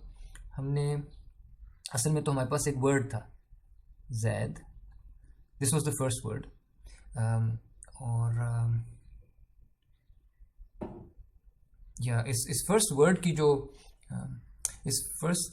की जो इनकोडिंग थी या जो 1 हॉट वेक्टर इसका बनाया था उसको मैंने x1 कहा था। ओके, तो जैद से ये वेक्टर बना होगा।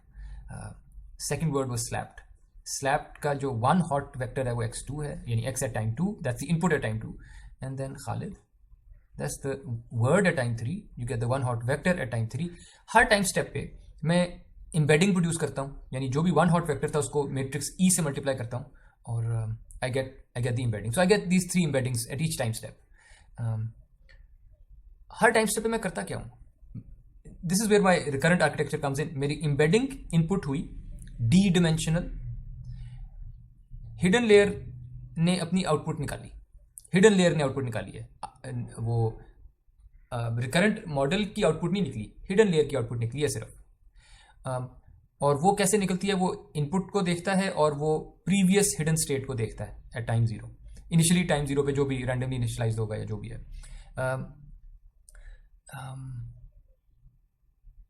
ओके, लेकिन अब आई स्टॉप, जब मैं हिडन आउटपुट निकाल रहा हूँ ना at time 1, I am not feeding it into the output layer, यानी मैंने अपनी कोड में जाके एक्सप्लिसिटली जो आउटपुट लेयर के फंक्शन था, आउटपुट प्रोड्यूस करने वाला, उसको मैंने रोक दिया है।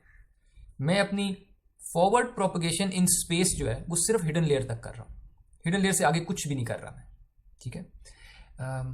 और ये हिडन स्टेट तो आ गया है, यही तो रिकरेंट होता था। ये हिडन स्टेट जो आया है ये मैं अगले टाइम स्टेप पे भेज देता हूँ। अगले टाइम स्टेप पे वो इनपुट को देखता है, प्रीवियस हिडन स्टेट को देखता है और सेकंड टाइम स्टेप पे हिडन स्टेट बना लेता है। और फिर ये सेम काम मैं थर्ड टाइम स्टेप पे कर लेता हूँ, इनपुट को देखता हूँ, प्रीवियस हिडन स्टेट को देखता हूँ और थर्ड टाइम स्टेप पे हिडन स्टेट बना लेता हूँ। तीनों स्टेप्स पे मैंने अभी आउटपुट प्रोड्यूस नहीं की। मैं चाहता तो y1 प्रोड्यूस कर लेता, चाहता तो y2 प्रोड्यूस कर लेता, चाहता तो y3 प्रोड्यूस कर लेता, मैंने जान के नहीं प्रोड्यूस किया। Let's see why. But before we see that, do you guys agree कि ये जो H3 मेरे पास आया है, hidden state at time 3, is it a function of the whole input sentence?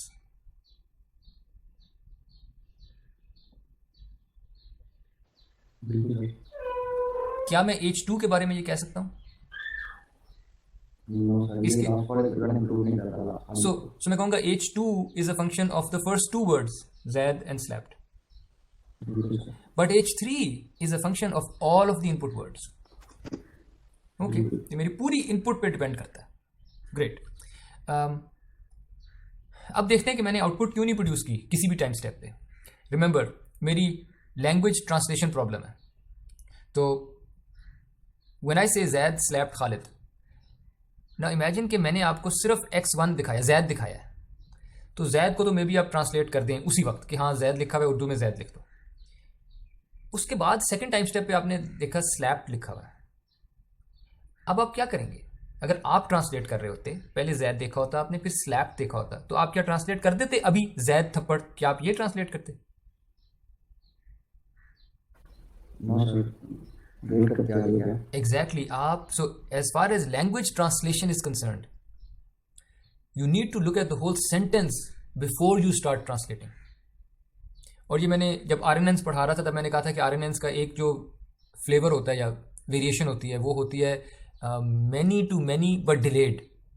और लैंग्वेज ट्रांसलेशन के लिए जो RNN यूज होते हैं वो many to many मैपिंग होती है, यानी many words to many words but delayed। यानी जब मैं x1 x2 x3 तीनों देख लूंगा, जब मैं पहला सेंटेंस पूरा देख लूंगा, then I will start producing output. पहले मैं आउटपुट प्रोड्यूस नहीं करूंगा।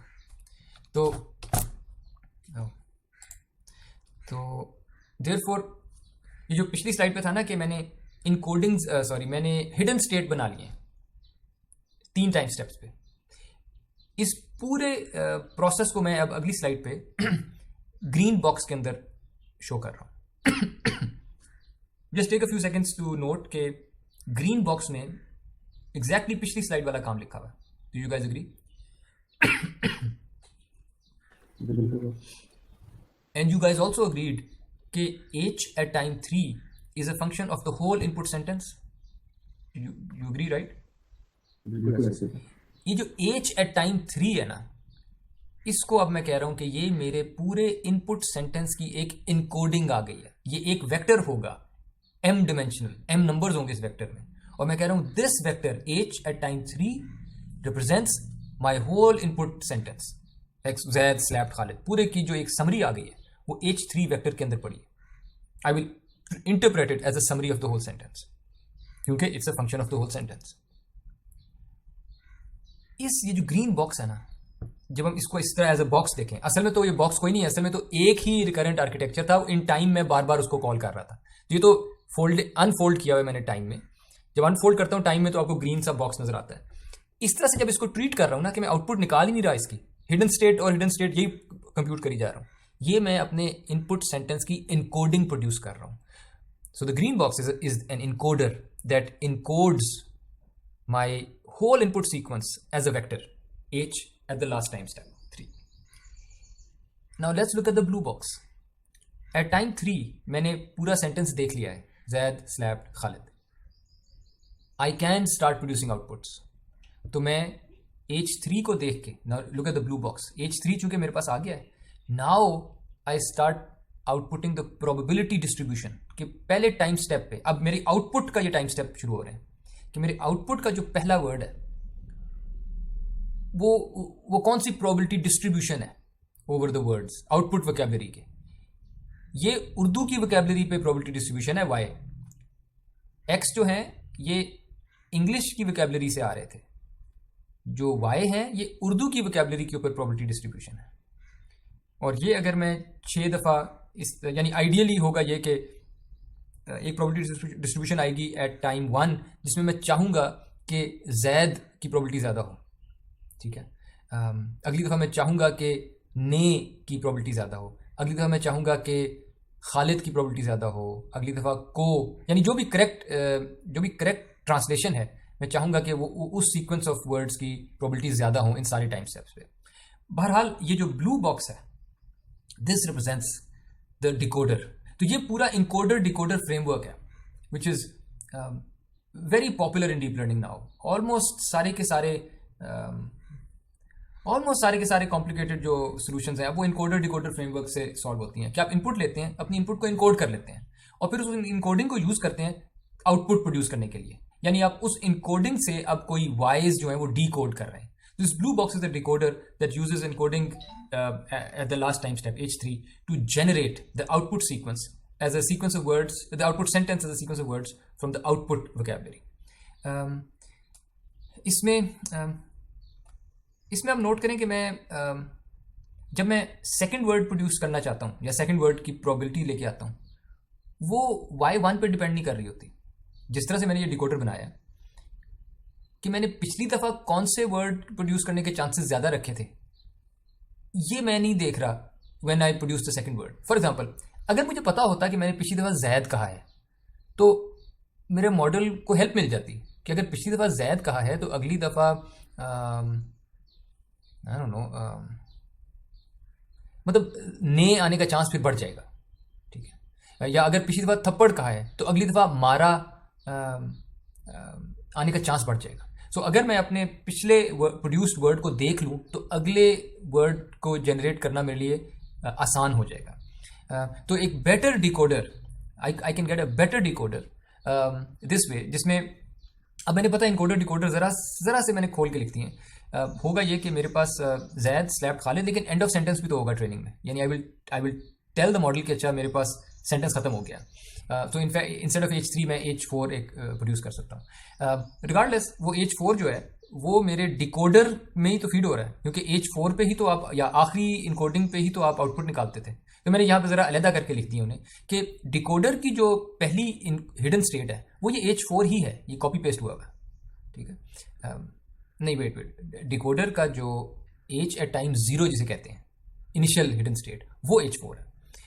पर डिकोडर अब मैं कैसे चला रहा हूँ, मैं स्टार्ट ऑफ सेंटेंस सिंपल इसको इनपुट करता हूँ, क्योंकि देखें अब तो मैं लैंग्वेज जनरेशन करनी है ना, मैंने एक सेंटेंस जनरेट करना है। हमने पीछे एक स्लाइड पे देखा था कि मैं सेंटेंस जनरेट शुरू कैसे कर सकता हूँ प्रोसेस। शुरू में मैं इसको 0 वेक्टर देता हूँ और यहाँ से इनकोडिंग आ रही है उसके पास, उसको मैं कहता हूँ मेरा प्रीवियस हिडन स्टेट है ये। मैं हिडन लेयर की आउटपुट निकालता हूँ और आउटपुट लेयर पे आउटपुट निकाल लेता हूँ। ये प्रोबेबिलिटी डिस्ट्रीब्यूशन है। नाउ डिपेंडिंग अपॉन कि शुरू में अगर मेरे पास रैंडम वेट्स हैं, मेरा मॉडल अभी ट्रेंड नहीं है, तो इन रैंडम वेट्स के मुताबिक मुमकिन है कि जो आर्ग मैक्स थी या जो भी वर्ड मैंने सैंपल किया वो आ गया कुर्सी। मैं वैसे क्या चाहता था, यहां पे कौन सा वर्ड आए, एनीवन? मैं चाहता था यहां पे जैद आए, लेकिन अभी तो मेरे पास मॉडल पे कंट्रोल नहीं है ना। कोई प्रोबेबिलिटी डिस्ट्रीब्यूशन आई, उस डिस्ट्रीब्यूशन से मैंने वर्ड सैंपल किया, वो आ गया कुर्सी। अब मैं लैंग्वेज किस तरह जनरेट करता हूं, जो भी वर्ड मैंने प्रोड्यूस किया था पिछले टाइम स्टेप पे उसको मैं एज इनपुट यूज करता हूं अगले टाइम स्टेप के लिए, ठीक है। That's how I start generating sentences, ठीक है। So let me highlight this, the word that I sampled at the previous time step, I use it as input for the next time step, ताकि model reasonable sentences बनाए, ताकि model देख ले कि अच्छा अभी पिछली दफा कि मैंने कुर्सी कहा है तो अगली दफा कुर्सी से रिलेटेड कोई बात कहनी चाहिए, ठीक है। आइडियली वो इस तरह सीखेगा। अगली दफा लेट्स से वो जो भी वर्ड आता है वो आ गया उम्मीद, ठीक है, अगले टाइम स्टेप में मैंने उम्मीद एंटर कर दिया एंड सो ऑन, और ये करते गए कोई एक वर्ड आ गया हाथी, और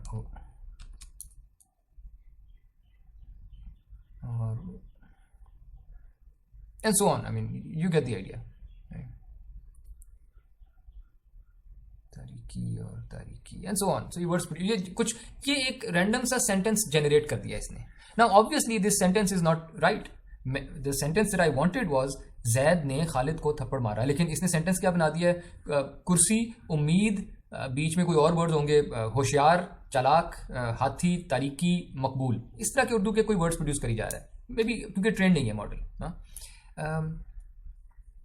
लेकिन हमने बस जो किया है ना वो ये किया कि ये जो उम्मीद प्रोड्यूस हुआ है अगले टाइम पे, this has now become dependent on कि पिछले टाइम स्टेप पे क्या प्रोड्यूस हुआ था, यानी the word eight any time T depends on the words that you produced at all previous time steps.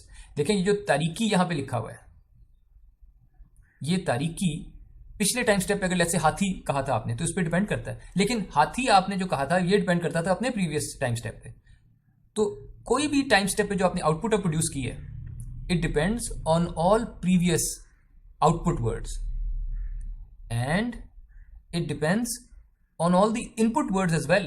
क्यों, ये मैंने क्यों कहा है कि जब यहां पे मैंने तारीकी प्रोड्यूस किया, ये मैं क्यों कह रहा हूं कि जो भी आउटपुट वर्ड मैंने निकला है, it depends on all the input words as well. Why do I say this?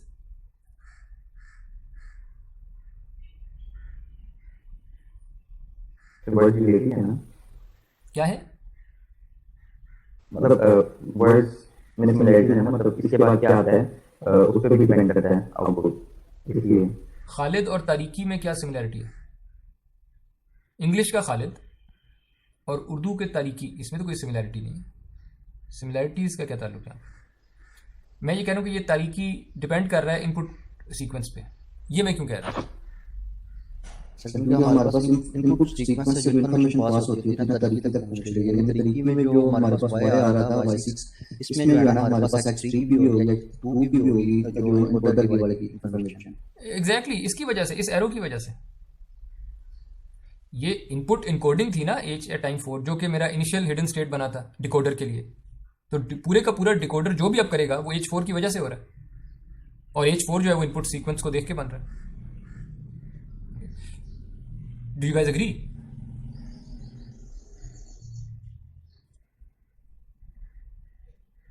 Yes, sir. बाकी लोग नहीं कर रहे agree, and that's very surprising for me कि इस पॉइंट पे कैसे फंस सकते हैं आप। It's very surprising, don't you agree? देखें जो डिकोडर वाला ब्लू बॉक्स बना हुआ है उसको एक इनपुट आ रही है ना h4 से, और h4 जो है वो पूरे सेंटेंस को देख के बना है, जैद स्लैप्ड खालिद को, यानी वो इनपुट को देख के बना है। इसका मतलब कि डिकोडर में किसी भी टाइम स्टेप पे, डिकोडर के किसी भी टाइम स्टेप पे ले लें, उम्मीद वाला टाइम स्टेप ले लें, सेकंड टाइम स्टेप, इस पे ये जो उम्मीद प्रोड्यूस हुआ है, दिस डिपेंड्स ऑन कि पहले टाइम स्टेप पे आपने कुर्सी कहा था, और वो जो पहले टाइम स्टेप पे आपने कुर्सी कहा था, दैट डिपेंड्स अपॉन कि इस हिडन स्टेट को इनपुट क्या आई थी, वो h4 था, और h4 डिपेंडेड ऑन के सेंटेंस क्या था, इनपुट सीक्वेंस।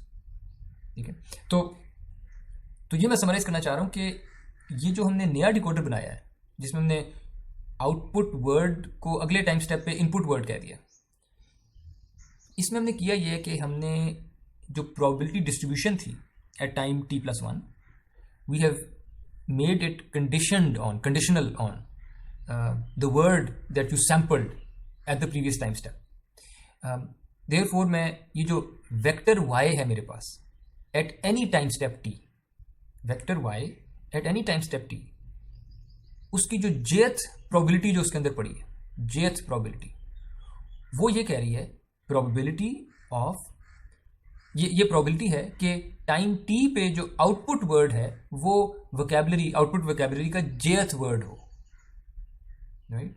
ये तो वो पुरानी वाली बात ही है ना, प्रोबेबिलिटी ऑफ द जेथ वर्ड। यानी मैं कह रहा हूं कि टाइम t पे जो जेथ वर्ड आउटपुट करने वाली probability, given all of the output words so far, क्योंकि ये हमने इसको एक्सप्लिसिटली डिपेंड करवा दिया ना कि जब तारीकी लेट से तारीकी प्रोड्यूस हो रहा है तो नाउ इट डिपेंड्स ऑन कि पिछले टाइम स्टेप से मैंने क्या क्या वर्ड्स आउटपुट किए थे.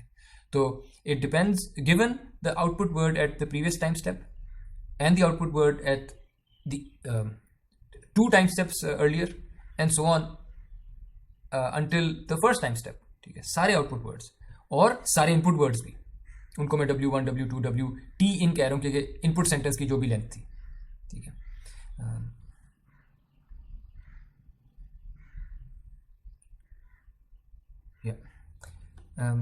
तो ये एक कंडीशनल प्रोबेबिलिटी है. और यहाँ पे क्रूशल बात समझने वाली ये है कि ये एक कंडीशनल प्रोबेबिलिटी है. Output word at time t, उसकी जो प्रोबेबिलिटी है ये कंडीशनड है on the previous words that you output and of course the input words as well. ये बाद में हमारे काम आएगी ये बात कि ये कंडीशनल प्रोबेबिलिटी प्रोड्यूस हो रही है. पहले मैं ये बातें नहीं कह रहा था. पहले मैं हमेशा कह रहा था प्रोबेबिलिटी, ये जो y1 होता था मैं इसको कहता था इसमें प्रोबेबिलिटीज पड़ी हैं हर वर्ड की. y2 मैं कहता था प्रोबेबिलिटीज पड़ी हैं हर वर्ड की. अब मैं ये नहीं कह रहा. अब मैं कह रहा हूँ कि ये जो y1 वेक्टर है इसमें कंडीशनल प्रोबेबिलिटीज पड़ी हैं. कंडीशनल प्रोबेबिलिटीज हैं कि इनपुट में क्या देखा था. y2 इसमें भी कंडीशनल प्रोबेबिलिटीज पड़ी हैं, लेकिन ये प्रोबेबिलिटीज हैं कि इनपुट में क्या, के वर्ड्स की प्रोबेबिलिटी गिवन के इनपुट में क्या देखा था एंड पिछला वर्ड कौन सा प्रोड्यूस हुआ है यानी कुर्सी. ठीक है, तो ये कंडीशनल प्रोबेबिलिटीज हैं. इन कंडीशनल प्रोबेबिलिटीज को, अच्छा अब ऐसा करते हैं लॉस फंक्शन भी अब डिस्क्राइब कर लेते हैं. ये वही डायग्राम है जो पिछली स्लाइड पे थी, एग्जैक्टली वही है. ग्रीन बॉक्स एग्जैक्टली वही है, ब्लू बॉक्स एग्जैक्टली वही है. उसमें उसी तरह सेंटेंस प्रोड्यूस हुआ है, कुर्सी, उम्मीद, तारीकी, मकबूल, इनकरेक्ट वर्ड्स. जो मेरे करेक्ट वर्ड्स थे, जो टारगेट वर्ड्स थे, वो थे पहले टाइम स्टेप पे जैद, सेकंड टाइम स्टेप ने, third time step Khalid, fourth time step को, फिफ्थ टाइम स्टेप थप्पड़, सिक्स टाइम स्टेप मारा, सेवंथ टाइम स्टेप पे I want end of sentence symbol to be produced. ये सेंटेंस खत्म हो गया, ट्रांसलेट हो गया. ठीक है, so that's what I want at 7 time steps. लेकिन तो देखो मैं ये लॉस फंक्शन अब डिफाइन कर सकता हूं कि टारगेट वेक्टर कहता है कि जैद की प्रोबेबिलिटी ज्यादा होनी चाहिए थी, 1 होनी चाहिए थी, और आउटपुट जो वेक्टर निकला है उसने कुर्सी को कोई प्रोबेबिलिटी दी होगी लेकिन जैद को प्रोबेबिलिटी हाई नहीं मिली होगी. ये है असल पॉइंट. और अब हम लॉस फंक्शन अपना जो multi class cross entropy loss function है किसी एक टाइम स्टेप पे, उसमें हम सिर्फ ये कह रहे हैं कि जो करेक्ट वर्ड है जैद, इसकी प्रोबेबिलिटी ज्यादा होनी चाहिए. अगर नहीं है तो आपको सजा मिलेगी. वो सजा कितनी है, वो ये लॉस फंक्शन है. अगले टाइम स्टेप पे जो करेक्ट वर्ड है ने, इसकी प्रोबेबिलिटी ज्यादा होनी चाहिए, नहीं है ज्यादा, सजा मिलेगी. तो मैं जो करेक्ट वर्ड्स हैं उनकी प्रोबेबिलिटीज मैक्सिमाइज करवाना चाहूंगा. तो मेरे पास ये लॉस आ जाएगा at every time step, loss between the output probabilities and the desired probabilities, जो कि 1 हॉट वेक्टर थे. और अगर इन सारों को मैं सम कर दूं, हर टाइम स्टेप पे जो लॉस है उसको सम कर दूं, तो मेरे पास उस सेंटेंस का लॉस आ जाएगा. ठीक है, तो इस पे कोई कंफ्यूजन कि मैं सिर्फ लॉस कैसे डिफाइन कर रहा हूं? यह है तो सारा पुराना ही. Okay, if I have this loss function, मैं ट्रेनिंग शुरू कर सकता हूं. और अब मेरे पास इंग्लिश से उर्दू की ट्रांसलेशन का अगर कोई कॉर्पस पड़ा है, उस कॉर्पस में कई सेंटेंसेस पेयर्स होंगे, हर पेयर पे मैं इस तरह एक लॉस कंप्यूट कर सकता हूँ. और बैक प्रोपोगेशन थ्रू टाइम और वो सारा हम पढ़ चुके हैं. नाउ लेट्स अज्यूम कि ट्रेनिंग हो गई है. लेट्स अज्यूम कि मेरा मॉडल बहुत अच्छा ट्रेन हो गया है, बड़ा अच्छा इंग्लिश से उर्दू ट्रांसलेट करता है. अब मैं टेस्टिंग टाइम पे क्या करूँगा? लोग टेस्टिंग टाइम तो फिर से वही होगा, मैं स्टार्ट ऑफ सेंटेंस का सिंबल दूंगा उसको शुरू में और कहूँगा, यानी जब डिकोडर की बारी आएगी, इनकोडर तो इनकोड कर देगा इंग्लिश को, डिकोडर में पहले टाइम पे मैं स्टार्ट ऑफ सेंटेंस वाला सिंबल दूंगा और सिखाऊंगा keep producing keep producing keep producing. लेकिन हर टाइम स्टेप पे मेरे पास जो प्रोबेबिलिटी डिस्ट्रीब्यूशन आई होगी y at time step t, इससे मैंने सैंपल करना है कोई एक वर्ड. हमने पहले देख लिया था कि या आर्गमैक्स कर लें या रैंडम सैम्पलिंग कर लें based on the probabilities of each word. लेकिन ये जो दोनों तरीके हैं ना, आर्गमैक्स या रैंडम सैम्पलिंग, ये सिर्फ टाइम स्टेप t पे प्रोबेबिलिटी को देखते हैं. ये नहीं देखते कि अगले टाइम पे क्या प्रोबेबिलिटीज आ रही हैं, पिछले टाइम स्टेप पे क्या प्रोबेबिलिटीज आ रही थी. ये सिर्फ टाइम स्टेप t पे प्रोबेबिलिटीज देखते हैं और या हाईएस्ट प्रोबेबिलिटी वाला वर्ड उठा लेते हैं या फिर ये रैंडमली कोई वर्ड सेलेक्ट कर लेते हैं, लेकिन चांस उन वर्ड्स का ज़्यादा होता है जो उस टाइम पे जिनकी प्रोबेबिलिटी ज़्यादा थी उस टाइम पे. ठीक है। तो अगर टाइम में देखा जाए तो ये लोकल डिसीजन ले रहे होते हैं, ग्रीडी डिसीजंस। एक बेहतर मेथड जो कि थोड़ा सा महंगा है, इनके जितना सस्ता नहीं है, it's a costlier alternative, is to find a globally optimal output sequence. यानी मैं एक आउटपुट का जुमला बनाना चाह रहा हूँ, फॉर एग्जाम्पल जैद ने खालिद को थप्पड़ मारा, मैं वो जुमला चाहूंगा जिस पूरे जुमले की प्रोबेबिलिटी ज्यादा हो। हम तो अभी ये कर रहे हैं, हर टाइम स्टेप पे कहते हैं जिस वर्ड की प्रोबेबिलिटी ज्यादा है वो उठा लो।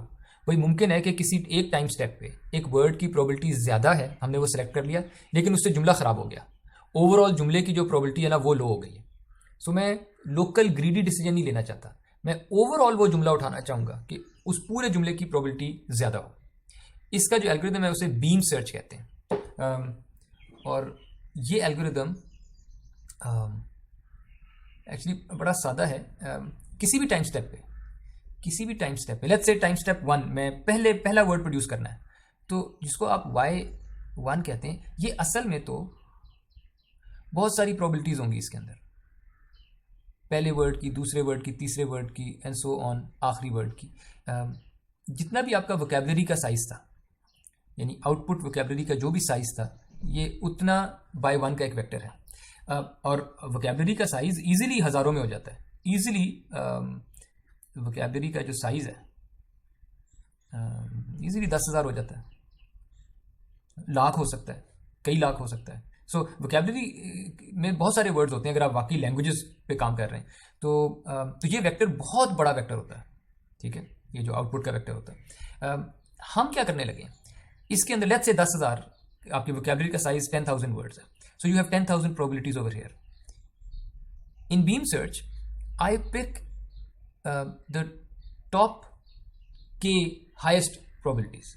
लेट्स से मैं टॉप 3 उठा रहा हूं, इस एग्जांपल में मैं टॉप 3 उठा रहा हूं, यानी इस वेक्टर में से जो हाईएस्ट प्रोबेबिलिटी वाले टॉप 3 वर्ड्स थे ना, मैंने वो उठा लिए और ये उनकी प्रोबेबिलिटीज पढ़ी हैं, या उन वर्ड्स को कह लें, एक रेड वर्ड था, एक ग्रीन वर्ड था, एक ब्लू वर्ड था, ठीक है। तो टाइम स्टेप 1 पे मैंने सारा वोकैबुलरी वेक्टर नहीं उठाया, मैंने सिर्फ उनमें से हाईएस्ट प्रोबेबिलिटी वाले 3 वर्ड्स उठा लिए। अब मैं क्या करने लगा हूं, अब मैं अस्यूम करूंगा कि मेरे RNN में पहले टाइम स्टेप पे रेड वर्ड प्रोड्यूस हुआ था, और conditioned on this red word मैं प्रोबेबिलिटी डिस्ट्रीब्यूशन निकालूंगा for the word at time 2। ये खुद एक वेक्टर होगा। क्या साइज होगा इसका, क्या साइज होगा इसका? जी हाँ, v out by 1 जे कह लें, इतना बड़ा वेक्टर होगा ये प्रोबेबिलिटीज हैं कंडीशन ऑन व्हाट, कि पहले टाइम स्टेप पे रेड वाला वर्ड प्रोड्यूस हुआ था। लेकिन अगर मैं कहूं नहीं, पहले टाइम स्टेप पे ग्रीन वाला वर्ड प्रोड्यूस हुआ था, तो ये मेरा रिकरेंट नेटवर्क की एक और कॉपी नहीं बनने लगी, जिसमें मैंने अब ये कहा है कि अगर तो पहले टाइम स्टेप पे रेड वर्ड आउटपुट हुआ है तो फिर सेकंड टाइम स्टेप पे ये प्रोबेबिलिटीज आती हैं। यानी ये जो प्रोबेबिलिटीज है ना, इनको मैं कहूंगा कि दे वर कंडीशनड ऑन रेड। लेकिन अगर मैं कहूँ कि पहले टाइम स्टेप पे ये वर्ड प्रोड्यूस हुआ है, तो मैं कहूँगा अच्छा एक और अगले टाइम स्टेप पे फिर ये प्रोबेबिलिटीज आती हैं, पर they are conditioned on green word, के पिछले टाइम स्टेप पे ये ग्रीन वर्ड आउटपुट हुआ था, ठीक है। तो ये भी बहुत बड़े बड़े 10,000 by 1 का वेक्टर, 10,000 by 1 का वेक्टर, और इसी तरह ब्लू पे कंडीशन हुआ हुआ 10,000 का वेक्टर, ठीक है। मेरे पास तो 3,000 नंबर्स आ गए, ठीक है। इन 3,000 नंबर्स में से भी, इन 3,000 नंबर्स में से भी, सॉरी 3 नहीं 30,000, इन 30,000 नंबर्स में से भी मैं फिर से टॉप 3 उठाऊंगा, ठीक है। और उससे होगा ये, इनफैक्ट ये मैंने इसको इस तरह से दिखाया हुआ है कि अस्यूमिंग कि अच्छा हाँ नहीं, टॉप 9 उठाने, अस्यूमिंग कि रेड वर्ड पहले टाइम पे प्रोड्यूस हो गया है, आउटपुट कर दिया लेट्स से, तो मैंने कहा अच्छा सेकंड टाइम स्टेप पे क्या प्रोबेबिलिटीज आएंगी, वो 10,000 प्रोबेबिलिटीज थी, उनमें से भी मैंने टॉप 3 उठाई, 10,000 नहीं उठाई, फिर से टॉप 3 उठाई। देन मैंने रिकरेंट नेटवर्क की एक और कॉपी, या दोबारा नेटवर्क को चलाया इसमें, या सेपरेट कॉपी समझ लें, और मैंने कहा कि अच्छा नहीं, रेड वर्ड नहीं पहले टाइम पे प्रोड्यूस हुआ था, ग्रीन वर्ड प्रोड्यूस हुआ था, वेट, तो उसके भी कुछ आउटपुट प्रोबेबिलिटीज आ जाएंगी फिर सेकंड टाइम स्टेप की, उनमें से टॉप 3 उठा दूंगा। फिर कहूँगा ब्लू प्रोड्यूस हुआ था, 10,000 प्रोबेबिलिटी उसमें आ जाएंगी, उनमें से टॉप 3 उठा दूंगा। ये 9 प्रोबेबिलिटीज़ आ जाएंगी मेरे पास, ठीक है। इन 9 प्रोबेबिलिटीज़ में से मैं फिर से टॉप 3 उठा लेता हूँ। सो रेड वाली जो वर्ड है ये मोस्ट प्रोबेबल वर्ड था इन 9 में से, और फिर ये ग्रीन वाला था और फिर ये ब्लू वाला था। यानी अब फिर से मेरे पास जो टॉप 3 है ना, मैंने सिर्फ उन्हीं को आगे परसू करना है। यानी हर टाइम स्टेप पे मैं सिर्फ 9 नई प्रोबेबिलिटीज लेके आऊंगा हर बारी। तो ये बीम सर्च है जिसमें बीम विड्थ 3 है, हर बारी बीम विड्थ इज 3, कि मैं वो 10,000 की बीम नहीं हर टाइम स्टेप पे लेके जाता, सिर्फ टॉप 3 की विड्थ वाली बीम आगे लेके जाता। इससे होता ये कि हर टाइम स्टेप पे मेरे पास 9 पाथ होते हैं, और उन 9 पाथ में से मैं टॉप 3 पाथ उठाता रहता हूँ हर टाइम स्टेप पे, और ये कंटिन्यू होता रहता है, ठीक है। इनफैक्ट मैं एक पाथ को, किसी भी एक पाथ को तब तक कंटिन्यू करता रहूँगा जब तक एंड ऑफ सेंटेंस नहीं ड्रॉ हो जाता, ठीक है। यानी हर पाथ चलता जाएगा, जितना भी टाइम लगे। जैसे ही किसी पाथ पे मेरे पास end of sentence symbol draw हो जाता है, मैं कहता हूँ ये पाथ टर्मिनेट हो गया है, ठीक है। और जब मेरे पास सारे पाथ टर्मिनेट हो जाते हैं, कुछ पाथ जो है वो हो सकता है 2 वर्ड्स के बाद टर्मिनेट हो गया, कुछ पाथ 4 वर्ड्स के बाद टर्मिनेट हो गया, कुछ पाथ 16 वर्ड्स के बाद टर्मिनेट हो गया, व्हाटएवर जो भी पाथ्स मेरे टर्मिनेट हो गए हैं, जितने भी बने एंड पे, उनमें से भी इनफैक्ट ये आखिरी जो है ना बुलेट, इसको आप इग्नोर कर दें, don't look at the last, I don't think it's a right thing. And पे आपके पास जितने भी पाथ बने थे, उनमें से हाईएस्ट प्रोबेबिलिटी वाला पाथ उठा लें, एंड दैट्स योर अप्रॉक्सीमेशन। ये एग्जैक्ट नहीं है आंसर, क्योंकि आपने सिर्फ टॉप 3 उठाए थे।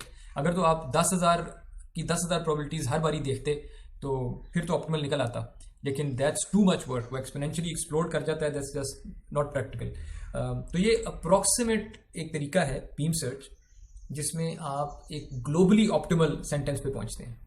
यानी ये मुमकिन है कि एक टाइम पे, यानी आप यहाँ पे देखें कि ये जो मैंने रेड पाथ बनाया हुआ है, रेड वाला पाथ, मैं इससे इलस्ट्रेट ये करना चाह रहा हूँ कि लेट्स अस्यूम कि जो रेड पाथ है इसकी प्रोबेबिलिटी हाईएस्ट थी। तो इसमें देखें कि ये पहले टाइम स्टेप पे जो वर्ड इसमें आया था, ये तो 3rd हाईएस्ट प्रोबेबिलिटी वाला था। अगर आपने आर्गमैक्स किया होता तो ये कभी सेलेक्ट नहीं होना था।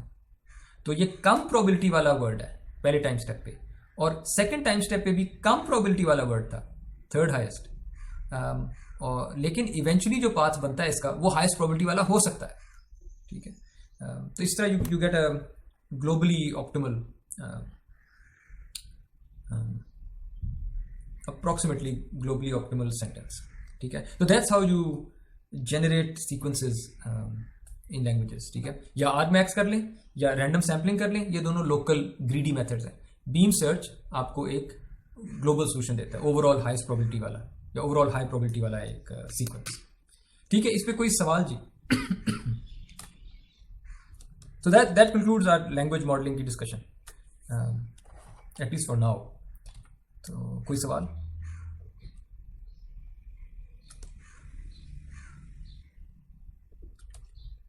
तो क्वेश्चन है जी सर, जो बीम सर्च है जी इसका तो हम जो और भी फैक्टर्स हम कह रहे हैं हम उठाएंगे या हम वर्ड उठाएंगे जी, जो पहले फर्स्ट स्टेप है, तो आप क्या आइडिया करेंगे कि हम अपना जो मॉडल है आरएमएन उसकी कॉम्प्यूटेशन करेंगे, और वो जो हमारे पास एक वेक्टर आएगा उसमें से हम एक जो है वो वैल्यू पिक करेंगे जो हाईएस्ट को, और फिर हम इसके कभी बनाएंगे 3rd टाइम, और वो फिर जो जनरेट करेगा वेक्टर उसमें से हम हाईएस्ट वैल्यू को फिक्स है, ठीक है। और फिर इस तरह हम ये चलते जाएंगे करते जाएंगे। जी बिल्कुल। तो सर इससे वो हमारे पास जो है कंप्यूटेशन बहुत ज़्यादा नहीं हो जाएगी। सो मैं एग्जांपल देता हूँ इसकी। लेट्स से कि ये जो 3rd हाईएस्ट प्रोबेबिलिटी वाला वर्ड था ना, ये ज़ैद था, और 2nd हाईएस्ट वाला जो वर्ड था ये था ज़्यादा, और सबसे ज़्यादा प्रोबेबिलिटी वाला जो वर्ड था ये लेट्स से था ज़ैदी, ठीक है। सो होगा ये जो आप कॉपी बनाते हैं, आप पहले कहेंगे कि अच्छा लेट्स अस्यूम कि मेरा जो पहला आउटपुट वर्ड था वो ज़ैदी था।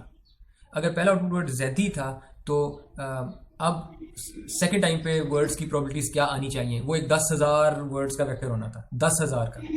यानी अगर मैं ये टॉप 3 ना करता, अगर टॉप 3 ना करता तो ये होना था 10,000 का वेक्टर यहाँ पे आना था। उन 10,000 में से हर एक एंट्री के लिए आपके पास 10,000 का वेक्टर यहाँ पे आना था, 10,000 का वेक्टर यहाँ पे आना था, 10,000 का वेक्टर यहाँ पे आना था। यानी ये कितनी एंट्रीज होनी थी यहाँ पे? 10,000 नो, 10,000 स्क्वायर। यहाँ पे पहले टाइम स्टेप पे 10,000 एंट्रीज हैं आपके पास, पहले टाइम स्टेप पे।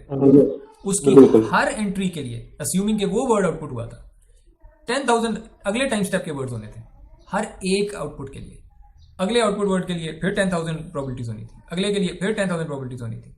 तो ये 10,000 इंटू 10,000 स्क्वायर, यानी ये जो एक्सप्लोर करना था ना, ये सेकंड थर्ड टाइम स्टेप पे 10,000 क्यूब होना था, इतने नंबर्स होने थे। आपने क्या किया है? आपने जो फायदा आपको हुआ है वो ये है कि आपने 10,000 वर्ड नहीं उठाए, आपने 3 उठाए।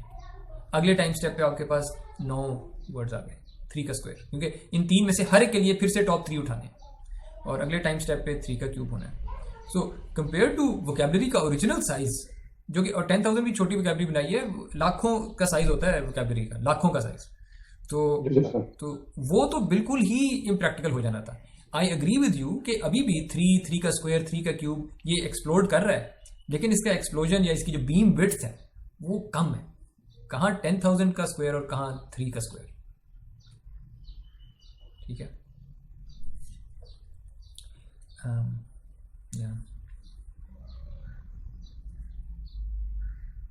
और कोई सवाल जी?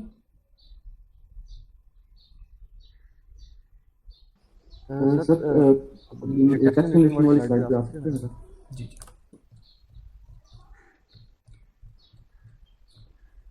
जी। इससे पहले हाँ, अगर यहाँ पे जो हमारे पास एंड ऑफ सेंटेंस था वो हम कैसे डिफाइन कर रहे हैं? ये जो डिबेट हो रहा है, फॉर एग्जांपल मैं कहता हूँ आई एम गोइंग, अब गोइंग भी एंड ऑफ सेंटेंस हो सकता है, गोइंग टू लाहौर, लाहौर भी हो सकता है। नहीं, एंड ऑफ सेंटेंस आपकी वोकैबुलरी में एक पूरा वर्ड है, उस वर्ड का नाम है ईओएस। जिस तरह गोइंग एक वर्ड है ना, ईओएस भी मैंने वर्ड डाल दिया एक वोकैबुलरी में। और नहीं सर, ये तो जब हम हमारे पास ये कह रहे हैं ट्रेनिंग कर रहे हैं या फिर उस हिसाब से तो हम कर सकते हैं, लेकिन जब हम टेक्स्ट जनरेट कर रहे हैं, जी जी जी बिल्कुल ठीक है, मैं उस टाइम की बात कर रहा हूँ कि उस टाइम में हम कैसे डिफाइन करेंगे ये वर्ड इसके बाद एंड ऑफ सेंटेंस है। नहीं करेंगे, हम डिफाइन कर ही नहीं रहे। अब ट्रेनिंग हो चुकी है, अब टेस्टिंग हो रही है, अब आपका कोई कंट्रोल नहीं है नेटवर्क के ऊपर। अब आप सेंटेंस का एंड तब मानेंगे जब network and of sentence produce कर दे। जब नेटवर्क कहे कि अगला जो वर्ड है ना वो ईओएस है, तब वो कहेंगे अच्छा सेंटेंस रुक गया। आप नहीं कंट्रोल कर सकते। अब वो चाहे पहली टाइम स्टेप पे ईओएस प्रोड्यूस कर दे, हो गया बस, फिर खत्म हो गई बात। चाहे वो 2 वर्ड जनरेट करके ईओएस कर दे, चाहे वो 400 वर्ड प्रोड्यूस कर दे और ईओएस अभी तक ना आए, ये अब आपके कंट्रोल में नहीं है।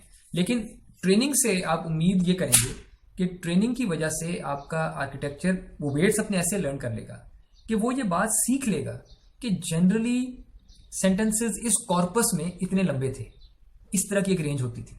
जनरली वो सीख लेगा कि जब मैं सेंटेंस में ये इस तरह का वर्ड आए, फिर इस तरह का वर्ड आए, फिर इस तरह का वर्ड आए, जब इस तरह कुछ होने लग गया तो फिर सेंटेंस एंड हो जाता है।